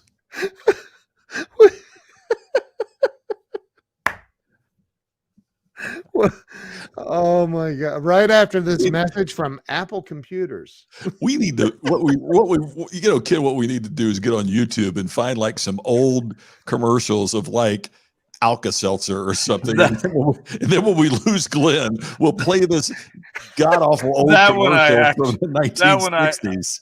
That one I actually did, because I thought, see, we can't tell. We don't know. It's I great. thought it was perfect. Oh my God, that was funny. No, it was my dad who taught me. You guys have heard that old saying, and maybe you remember. I think I brought this up on a show a year or so ago about how never judge a man until you've walked a mile in his shoes. Right? We've heard that one. And my dad said, "But son," he said, do you understand it?" And I was, I guess, about 10. And I said, "Well, yeah, I mean, it's just, you don't know what it's like to be them until they're in there." He goes, "Well, yeah, but there's more to it than that. So can I explain it to you?" And I said, "Sure." He said, "You never judge a man until you walked a mile in his shoes, for this reason. If he's pissed off about the fact that you have taken his shoes, then you'll have a mile head start in front of him when he starts chasing you." Oh my God.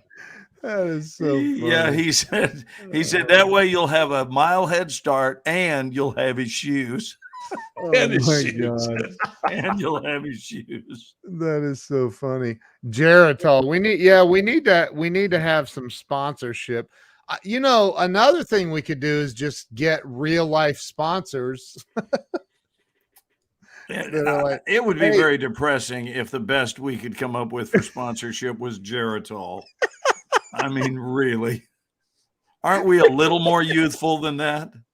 Perhaps not. You work too hard, you ate too much, the cheesecake made you All right, really so hey, pause that for a minute. Pause that. What is that?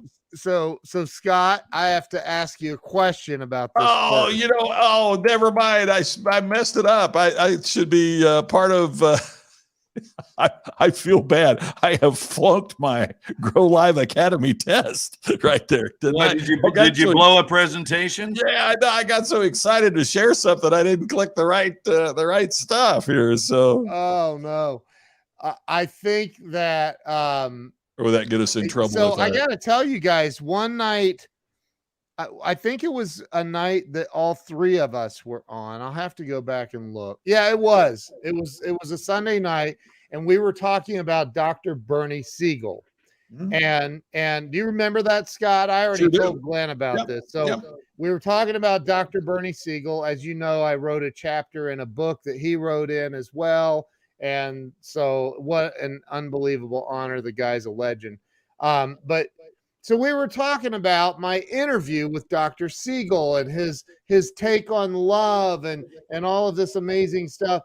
And Glenn said something like, well, why don't we pull that up off of YouTube? And so I did. And in complete innocence, we were just promoting Dr. Siegel and his awesomeness and talking about love. And just last month or 2 months ago, I received a notification from YouTube saying you've received a strike against your channel.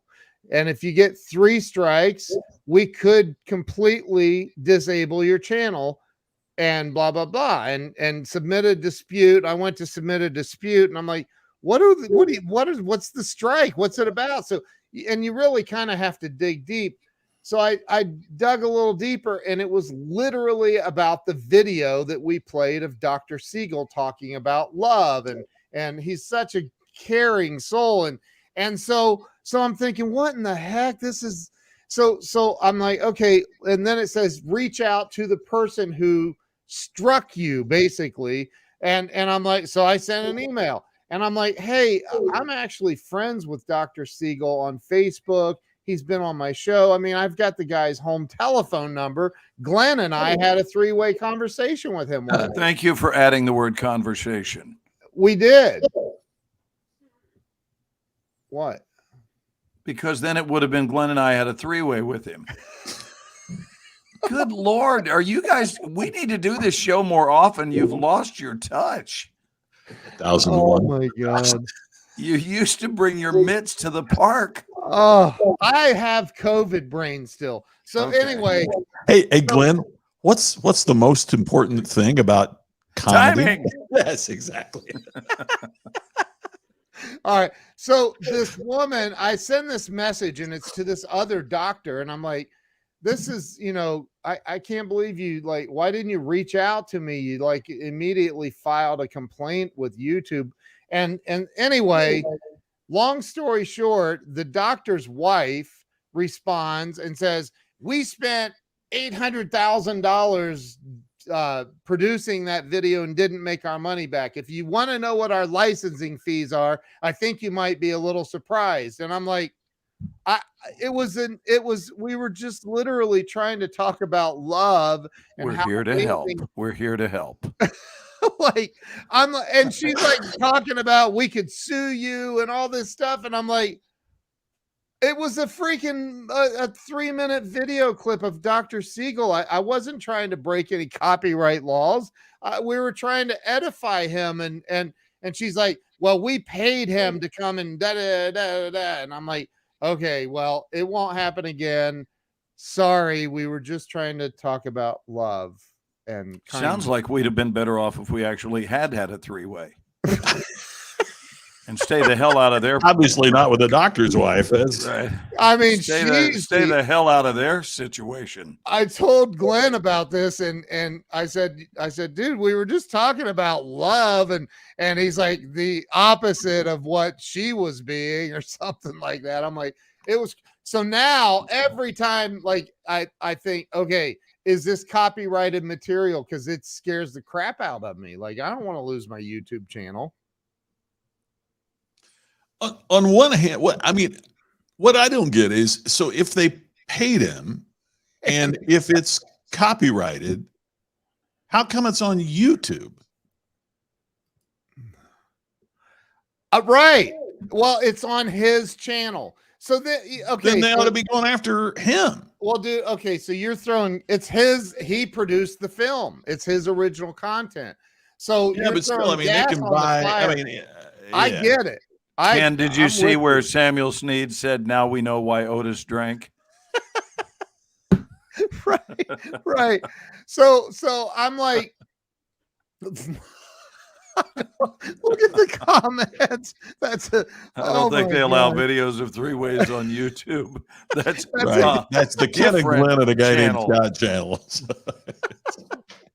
Oh my God. So then they made me attend YouTube University or something to No, learn they about. didn't. They did. I had So to that watch you these- could become hip to copyright laws. Oh, dude, and it's the most. That's like traffic school for YouTube. Do you remember? I know. And do you remember back in I I don't know? went to YouTube traffic school. I had to go watch this video, and then I had to pass a test. You have to take a test because the first time I'm like, this is BS. I'm just gonna let it play while I keep working. And then I'm like, oh, there's a test. I didn't hear anything it just said. So I'm guessing, and it's like, you have to pass at least 90% or something, or and I'm like, for the love of God, I had to watch the video again. I still didn't pass the test, and I had to watch the stupid video a third time. I'm So like, is passing the I'm never test sharing mandatory? anything ever again on any live stream. It's insane. So is it to piggyback on Glenn's thing? Is it mandatory? And did they remove your strike because you Passed. They did your removed. penance? They. No, I still have a strike. I don't You understand. do the crime, you do the time. It's Right? know. I mean, I- you did I your even said- time. I said, but it was Scott and Glenn that told me to do it. We'll need their last names, Mr. Walsh. We will need their last names. Right. I'm just like, it was unbelievable. So I finally passed the test, and they said it was anyway. It was crazy. So it freaks me out now when somebody's like, "All right, let's play this video on YouTube or anything for that matter." Like it's crazy. Did you see Olga's line? Do you know that fire truck sound is copywritten? What? You can't believe all the stuff that's protected trade. Well, for example, for many years, Michael Jackson owned the copyright on "Happy Birthday," which is why many restaurants now have their own birthday song that they sing. Part of that is a licensing deal, so they don't have Yes. to pay the royalty for a performance royalty for singing a song about happy birthday to you. I have never, and I've definitely had the right to many times, but I have never sued somebody. I've never filed a lawsuit against somebody. And I mean, anyway, I don't understand, like my soul does not understand how people are so nasty about just dumb stuff. Like that, just like this woman, like, I don't get it. I just don't get it. My late wife, my first wife, was involved with intellectual property. The Norman Rockwell Art Collection, and it really is fascinating because one of the challenges, and I'm not taking this woman's side because how she acted, was exactly the wrong way to approach it, but one of the requirements in copyright law is that you have to assert your ownership. So, for example, I own the trademark on the term ultimate customer experience. Part of the way that we have to defend that. Well, part of the way we have to defend that is I have a Google alert, and anytime that's used by a company, I have to write the company and say, you're using our intellectual property. Now, I don't sue them. I don't go after them. I try to turn them into friends and clients. Yeah. But if somebody would say, well, he doesn't own that copyright anymore because he's not defending it, that's part of how they could get it away from me. Like if the XYZ company with more money and more lawyers than I could ever afford, Right. would want to take it over, one of the first things they would do is to say he's not defending his copyright. So by So law, you have a moral responsibility to defend it. by law, I have to defend it. Wow. Now, I just say, I'm sure you didn't know. I'm writing to inform you. As you might know, federal law requires me to do this. But I send out 4 or 5 emails a week just because you have to. That's the law. So, I mean, if she doesn't do that, then it could go into public domain, which means they could get no royalties for it. Oh, So but you can be friendly about it, or you can say, hey, you're talking about love and you're talking about something that's really important. And you're also giving our video exposure. So we'll license this for $1. okay. Right. And it's, I Right. just have to I uphold get the it. law so I don't lose my copyright. Right. Yeah. That would have yeah. been, and you know what, if they'd approached it with love, gee, how ironic, you would have gone, oh, I didn't know that about the law. I get it. I understand it. Yeah.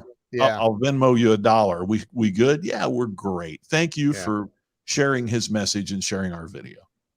It just, for me, again, I don't think that and this is probably a very common assumption. I assume since it's on YouTube, it's Sure. public domain. It's not. In fact, part of the stupid YouTube copyright school that I had to go to, can't even believe I had to do that. Can you get in trouble for referring to them as stupid, Ken? Probably. Because you don't seem to be, the jury does not seem to be out on your opinion of them. Yeah. I'm just saying. Your interpretation of copyright law. But- You were out on that one less time than the Rittenhouse jury. Just saying. Jeez. Keep So- it current, kids. Keep it current. Oh my God. So, Not since the Here's Lindbergh baby. Anna says, careful about defamation. If anyway, let me go to if you get up and sing a song or play a song that is copyrighted, somebody owns the copyright on it, and it's you playing the song on your guitar and singing it on YouTube, you can get a strike against your channel. Absolutely. That you literally can't reproduce the music, the song, the words, whatever. So that's like when Glenn, you just played that, even though it's very, Way to bring it up again no, Yeah. I'm just, and put me at risk. Way to bring it up again. oh, it's not you. In case that's the at risk. initial offense It's me. wasn't strong enough, Uh. let's go ahead and underline it. And in his new album, Live from Folsom Prison, we'll be hearing from Glenn.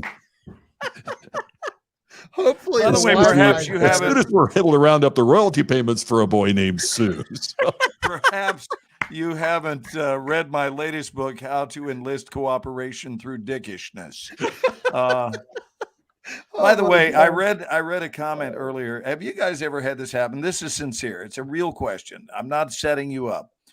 Have you ever had not what you saw, but what you thought you saw entertain you, and it's actually not what you thought you saw? So let me give you the example.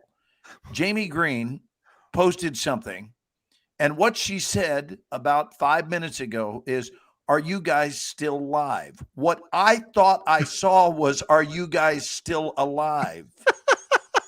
I swear, I'm not joking. I looked and I went, "That's not nice." We stopped doing the show regularly in late February, and her comment is, "Are you guys still alive?" Oh my Jeez, God. Jamie. Hey, Bob. And, And- hey, and- Bob Donnell's in the house. Love Happy Bob. He's Thanksgiving, Bob. And Happy Brad Thanksgiving. Leland, put smartass Brad's comment up awesome. here. Hold on. I I got to want to wish answer him a this. happy Thanksgiving. John, he did tell us. He already told us, John. yeah, it was a book, John. It was a book. Yep. It was a book. It was about a boy named Sue. I'm just Hey, random question. Have you ever had someone hand you an autographed book that you don't want? Yes. This happens in the speaker I know world. this story, and I It- love this It story. happens in the speaker world far too often. Let me give you a copy of my autograph, an autographed copy of my latest book. And I thought, I don't even want an unautographed one. But anyway. A friend of mine who will remain nameless for obvious reasons when you hear this story oh got my up at the god. National Speakers Association convention, and he said, "It's great to be at a convention where we've written more books than we've read." Oh, gee. Wow, what a great line. Oh my god. Look at Brad Oh. Leland's. Just dropped by and saw you were Uh. having a three-way. Lord, it's Thanksgiving. I'm going back to Cards Against Humanity. Brad, you knucklehead. We love you. Happy Thanksgiving, brother. Yeah, I And was- go Cowboys, huh? What an impressive bit of coaching and wow. I was texting him earlier when I called you and you were on the phone with your son. I was texting Brad and said, "Hey, pop by. We're gonna be on live stream tonight." And I said I was really rooting for your Cowboys, but they just didn't pull it off. And he said it's the officiating was really bad. I mean, to summarize his And what he comments, means so. by that is that the being caught aspect of it was really bad. Right? Normally their success rate at not being caught is higher than it was today because they were running a tighter ship. I mean, this guy got flagged 4 times for the same offense in the secondary. 4 times. Whoa. It hasn't been It- flagged all year. That Yeah. was the other thing. I mean, if it was a guy that was doing it every game or had a, To my point. But it's the same. From what Brad was saying in his text, it sounds like it's the same officiating crew that they may have it out.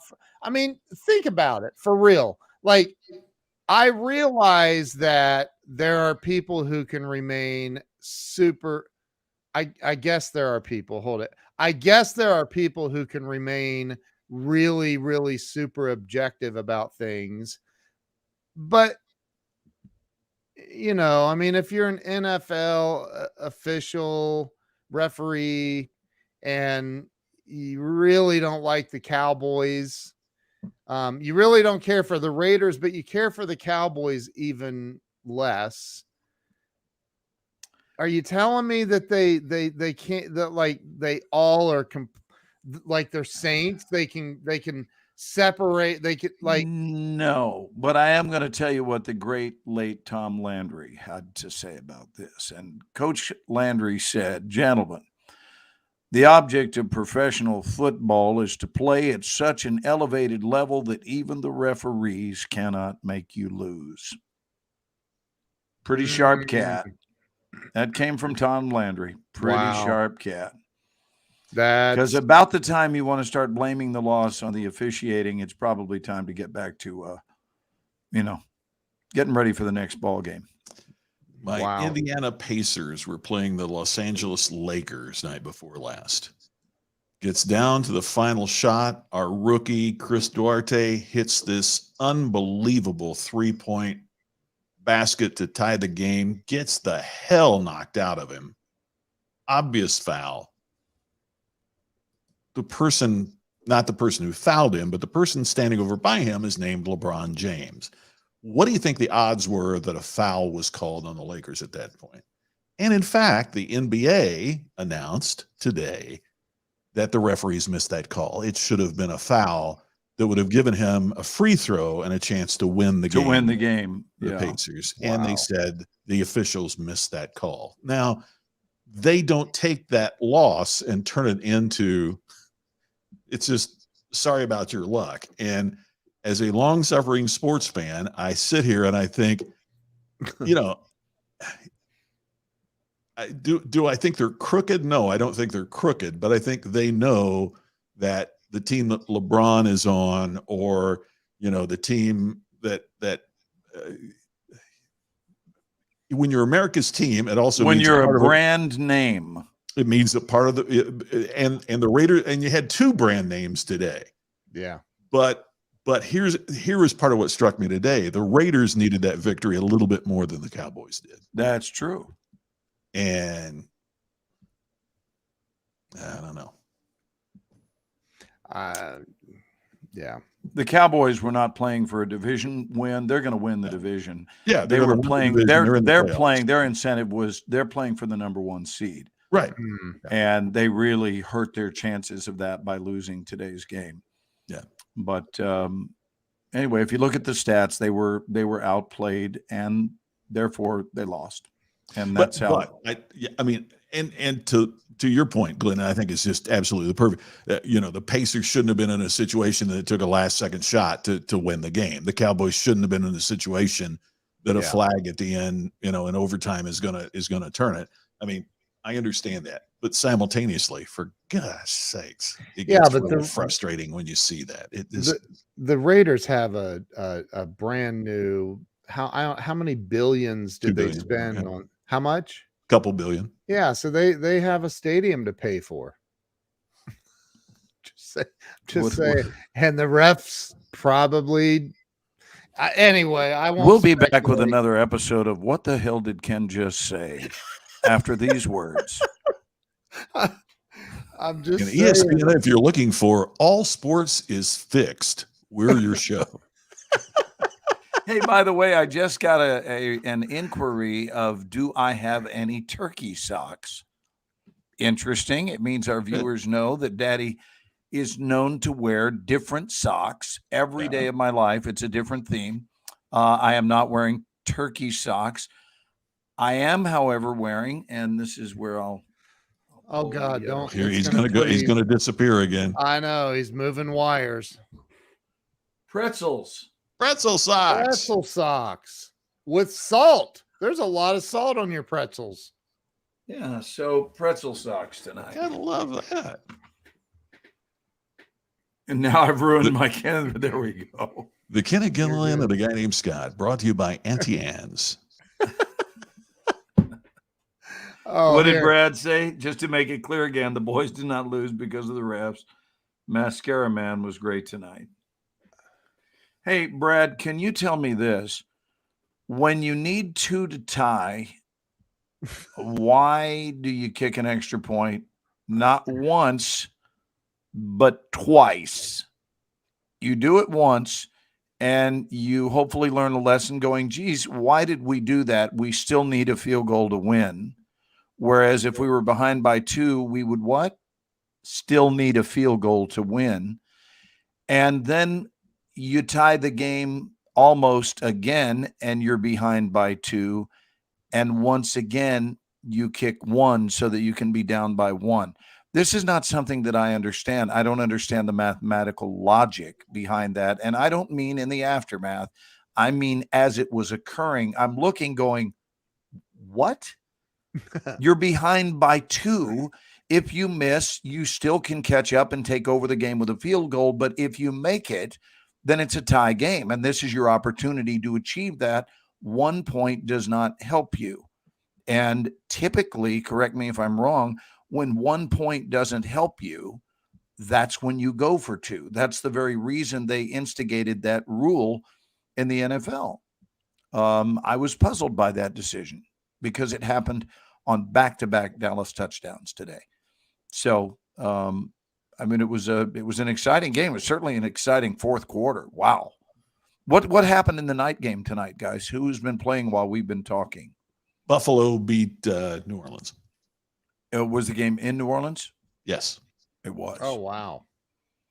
Yeah, and I believe Dallas plays the Saints next week. I'm pretty sure.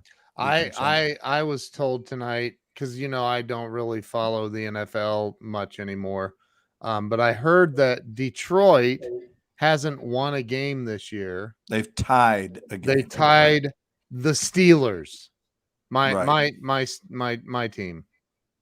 So I heard that and I was like, well, I'm glad that I'm not following the NFL. Did you not know they had a citywide "Hey, we didn't lose" parade? Who? when they Detroit. tied that game. It was citywide. That's There was confetti from the buildings of downtown. Hey, we didn't lose. Have you guys been in downtown Detroit lately? No. No. I have clients in the Detroit area. I drove up there because it's only a couple of hours from me. Drove up there and spent a couple of days in Detroit. My client Rachel, she's like, "Come on, we're going to take you to dinner downtown." And I'm like, in Detroit, that just, I don't know, it doesn't feel right, you know? And she's like, "Yeah, it's fine, you'll love it," and da da da. We go downtown, and it is one of the most beautiful downtowns that I have ever Wow. been in. You must have been near the Renaissance Center. I don't know what it's called, but because the streets are kind of curving around, but they have completely renovated downtown Detroit. It's absolutely beautiful. And we ate at this restaurant right on the water. It's amazing. Absolutely amazing. You know, gentlemen, every week at this Yeah. hour, without fail, at this exact time, we say, name the most improved city.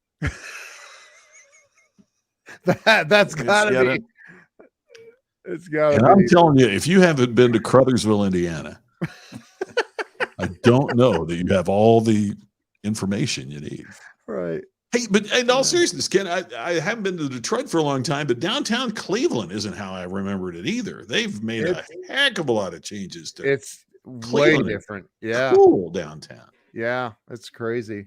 I And think a it- lot of these big money guys are coming into some of these metropolitan rundown I mean, you used to be able to walk on Lake Erie just because of the trash. Yeah, mistake on the lake, right? I mean, it's, And now they've cleaned the whole, it's really, I haven't been there in years, but the last time I was there is, Isn't the word we're looking for here, gentlemen, the gentrification of a city?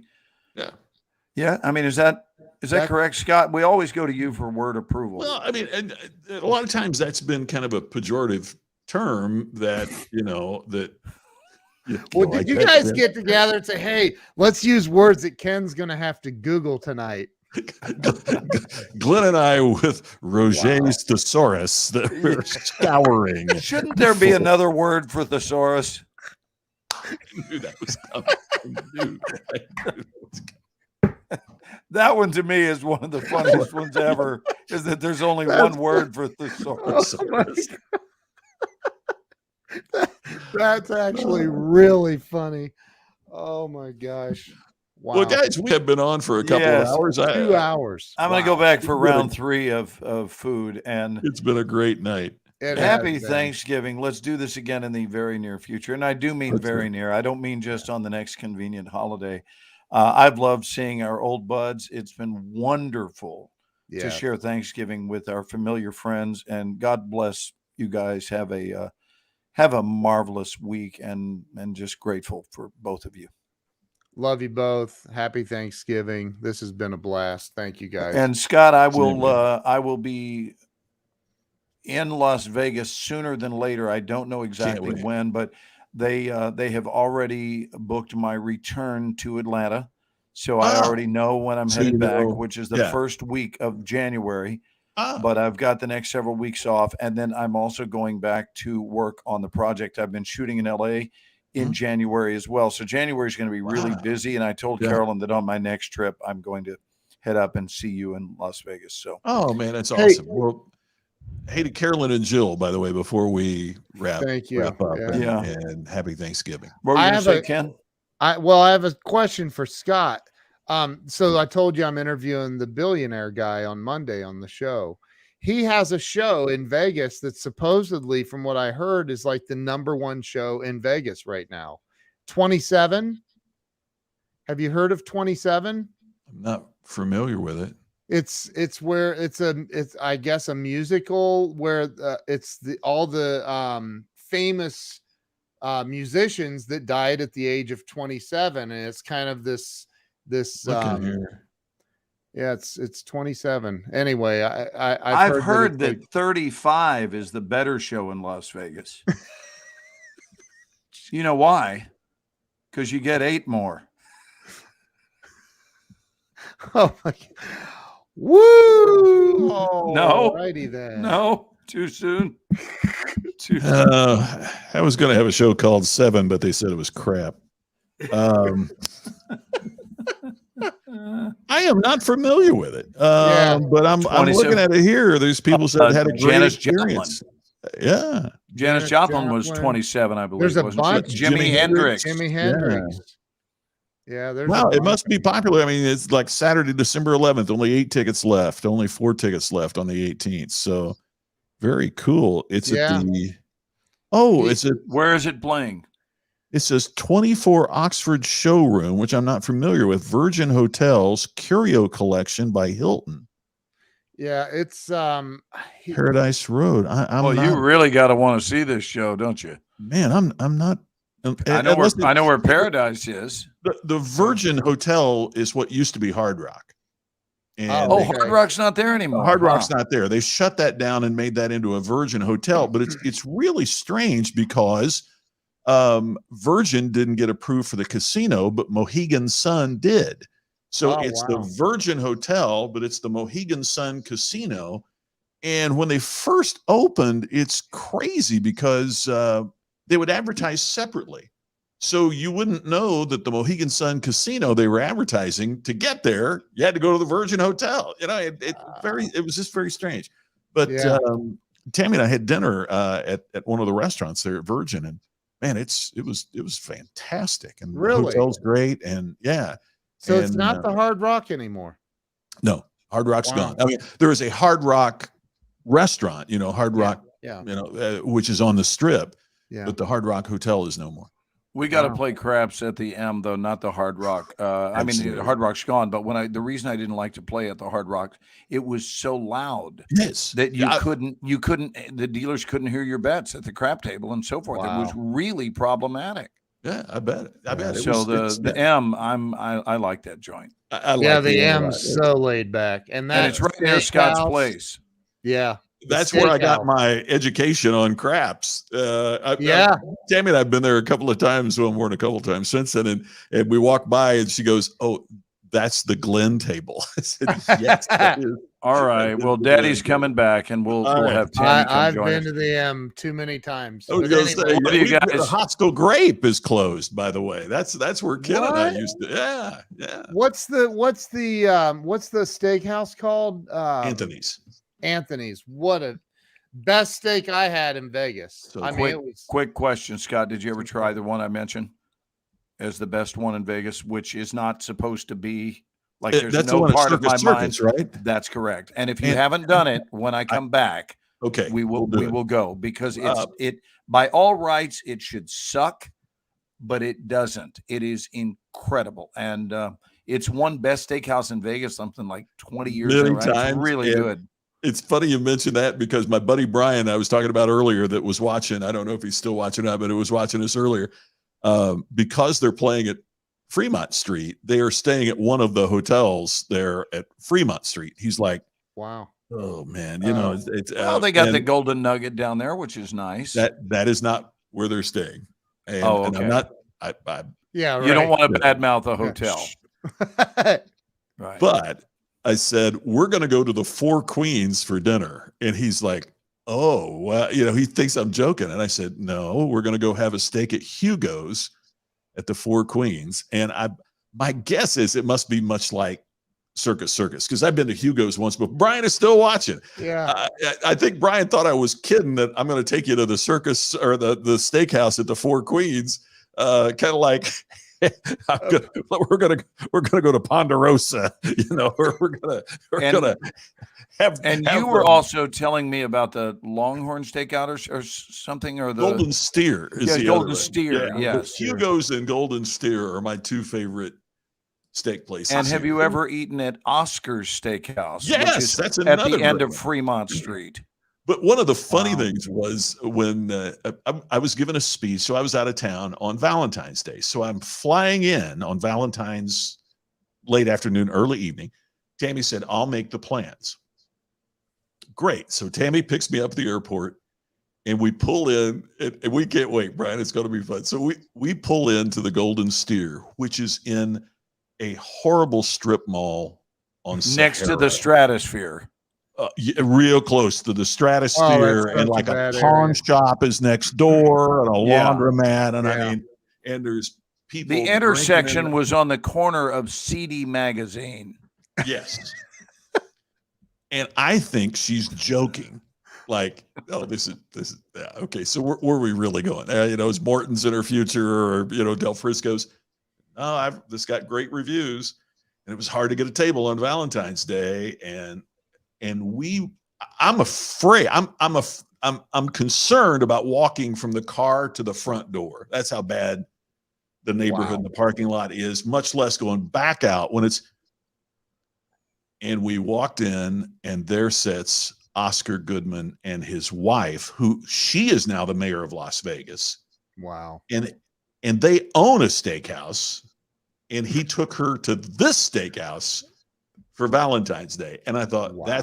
that's pretty cool. So then you walk in, and there is the Sinatra booth, and then the Dean Martin booth, and the Sammy Davis Jr. booth, and above the booth is a picture of them in that booth. Wow. Because there was a private entrance in an alleyway, and they would come over from the Sahara or the Sands at the time After their set. and they would go, Wow. and then they would each have their own booth in this. It was all in the same room, but they would each have, and they could hold court with their friends and their in that room. And I mean, it is one of we took our pal Jason Dorsey there a week ago. It Wow. is one of the coolest places, to sit in the Sinatra booth and to see Sinatra sitting there, and they have a bottle of the Jack Daniel's Sinatra sitting there. It is so stinking cool. It's great. And Wow. I know where we're going, dude. When I get back I there, can't we're going to the wait. Golden I love Steer. those. We can go to Golden Steer. We can go to Circus, or it'll Or be both. like- where I'm both, talking about yeah. is Hugo's at the Four Queens. Golden Steer is on Sahara, and the one that Glenn is talking about that I've read amazing things about, but we haven't been there yet, is the one at Circus. So you're saying that the Golden Steer is better than Anthony's? It's hard to beat the steaks at Anthony's, Anthony's is pretty good. but the atmosphere at the Golden Steer is so unique. Oh yeah, yeah. The I don't know that it's- inside atmosphere, the Yeah, external yeah, I don't- atmosphere. I mean, you've got It- the Golden Steer, and right next door the Golden Shower. So it's Well, just not what you would have it be. Yeah. so for Tammy's romance. mom and dad. Okay, I got to tell this before we go. So Tammy's mom and dad come to town, right? And here they're from small town Indiana, and I'm so lucky to have destroy people at the Golden. Here they are from small Harlan, Indiana. Small town Indiana, Oh, wow. but they're such wonderful people. I love my in-laws, but we pick them up and we're going to take them to the Golden Steer, to have this great steak in Vegas, the authentic old time Vegas experience. And Tammy's mom is just the most quiet, humble Indiana farm wife, wonderful, but very conservative, and as we're pulling into the parking lot, there's this guy who is about 6'5", and all he has on are flip-flops and a pair of gym shorts from the 1970s. They're so short and tight, and he's drinking out of a paper bag. And as he is walking, he starts urinating as he's walking. Oh, And there's silence in our car because it's right in front of us. And from the back seat, we hear Tammy's mom go, "Oh my." That has been a callback for 5 years. It's like, oh my. oh my gosh. And then now try to Happy convince Thanksgiving, everyone. Yeah, right. Now try to convince your in-laws that I swear it's a really nice place. I swear I'm taking this, because now they're like, who did our daughter marry and where is he Yeah, taking us? right. What is going on here? Oh, my. But Did they go in though? Did they go in? yeah, they went in and Yeah. it was everything Yeah. we said before. Please tell me this guy was your waiter. There is a guy, they make Caesar salads at the table at Golden Steer, and there is a guy there.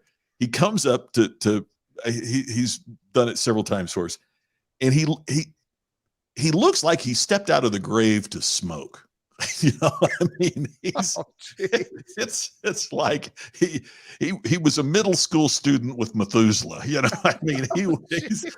He's spinning the salad, and but he's stupid. I mean, he's 80 if he's a day, and he's all that. And so I'm just trying to make conversation. And I said, you've been here for a while, you've worked here. Yeah, I've been here, got started here about a couple months after it opened, whatever it was, 40, 50 years ago. And I said, well, I've got to ask, who's the most famous person you've ever made a salad for? And he's looking up, and he's still spinning the salad thing, and he's tossing, and he said, well, let me ask you. He said, I've made salads for Sinatra, Elvis, Michael Jackson, and Ali. Who do you think's the most famous out of that bunch? Jeez. Oh my I God. mean, it is. If you're coming to Vegas, this segment of our show brought to you by the Golden Steer Steakhouse No on Center. kidding. And Oh, hopefully you said made my salad and not tossed my salad. Yes, Just want to be clear. be very clear. Yes, he constructed my Caesar. I gotta go bye-bye, but I love you Hey, guys. love you guys. Happy Off on a tangent Thanksgiving. here. Love you guys. Happy Everybody Thanksgiving, is everybody. Happy Thanksgiving. See We'll you see soon. you guys later. You guys aren't hanging up, are you? No, I'll say goodnight. Okay. All right. See you guys later.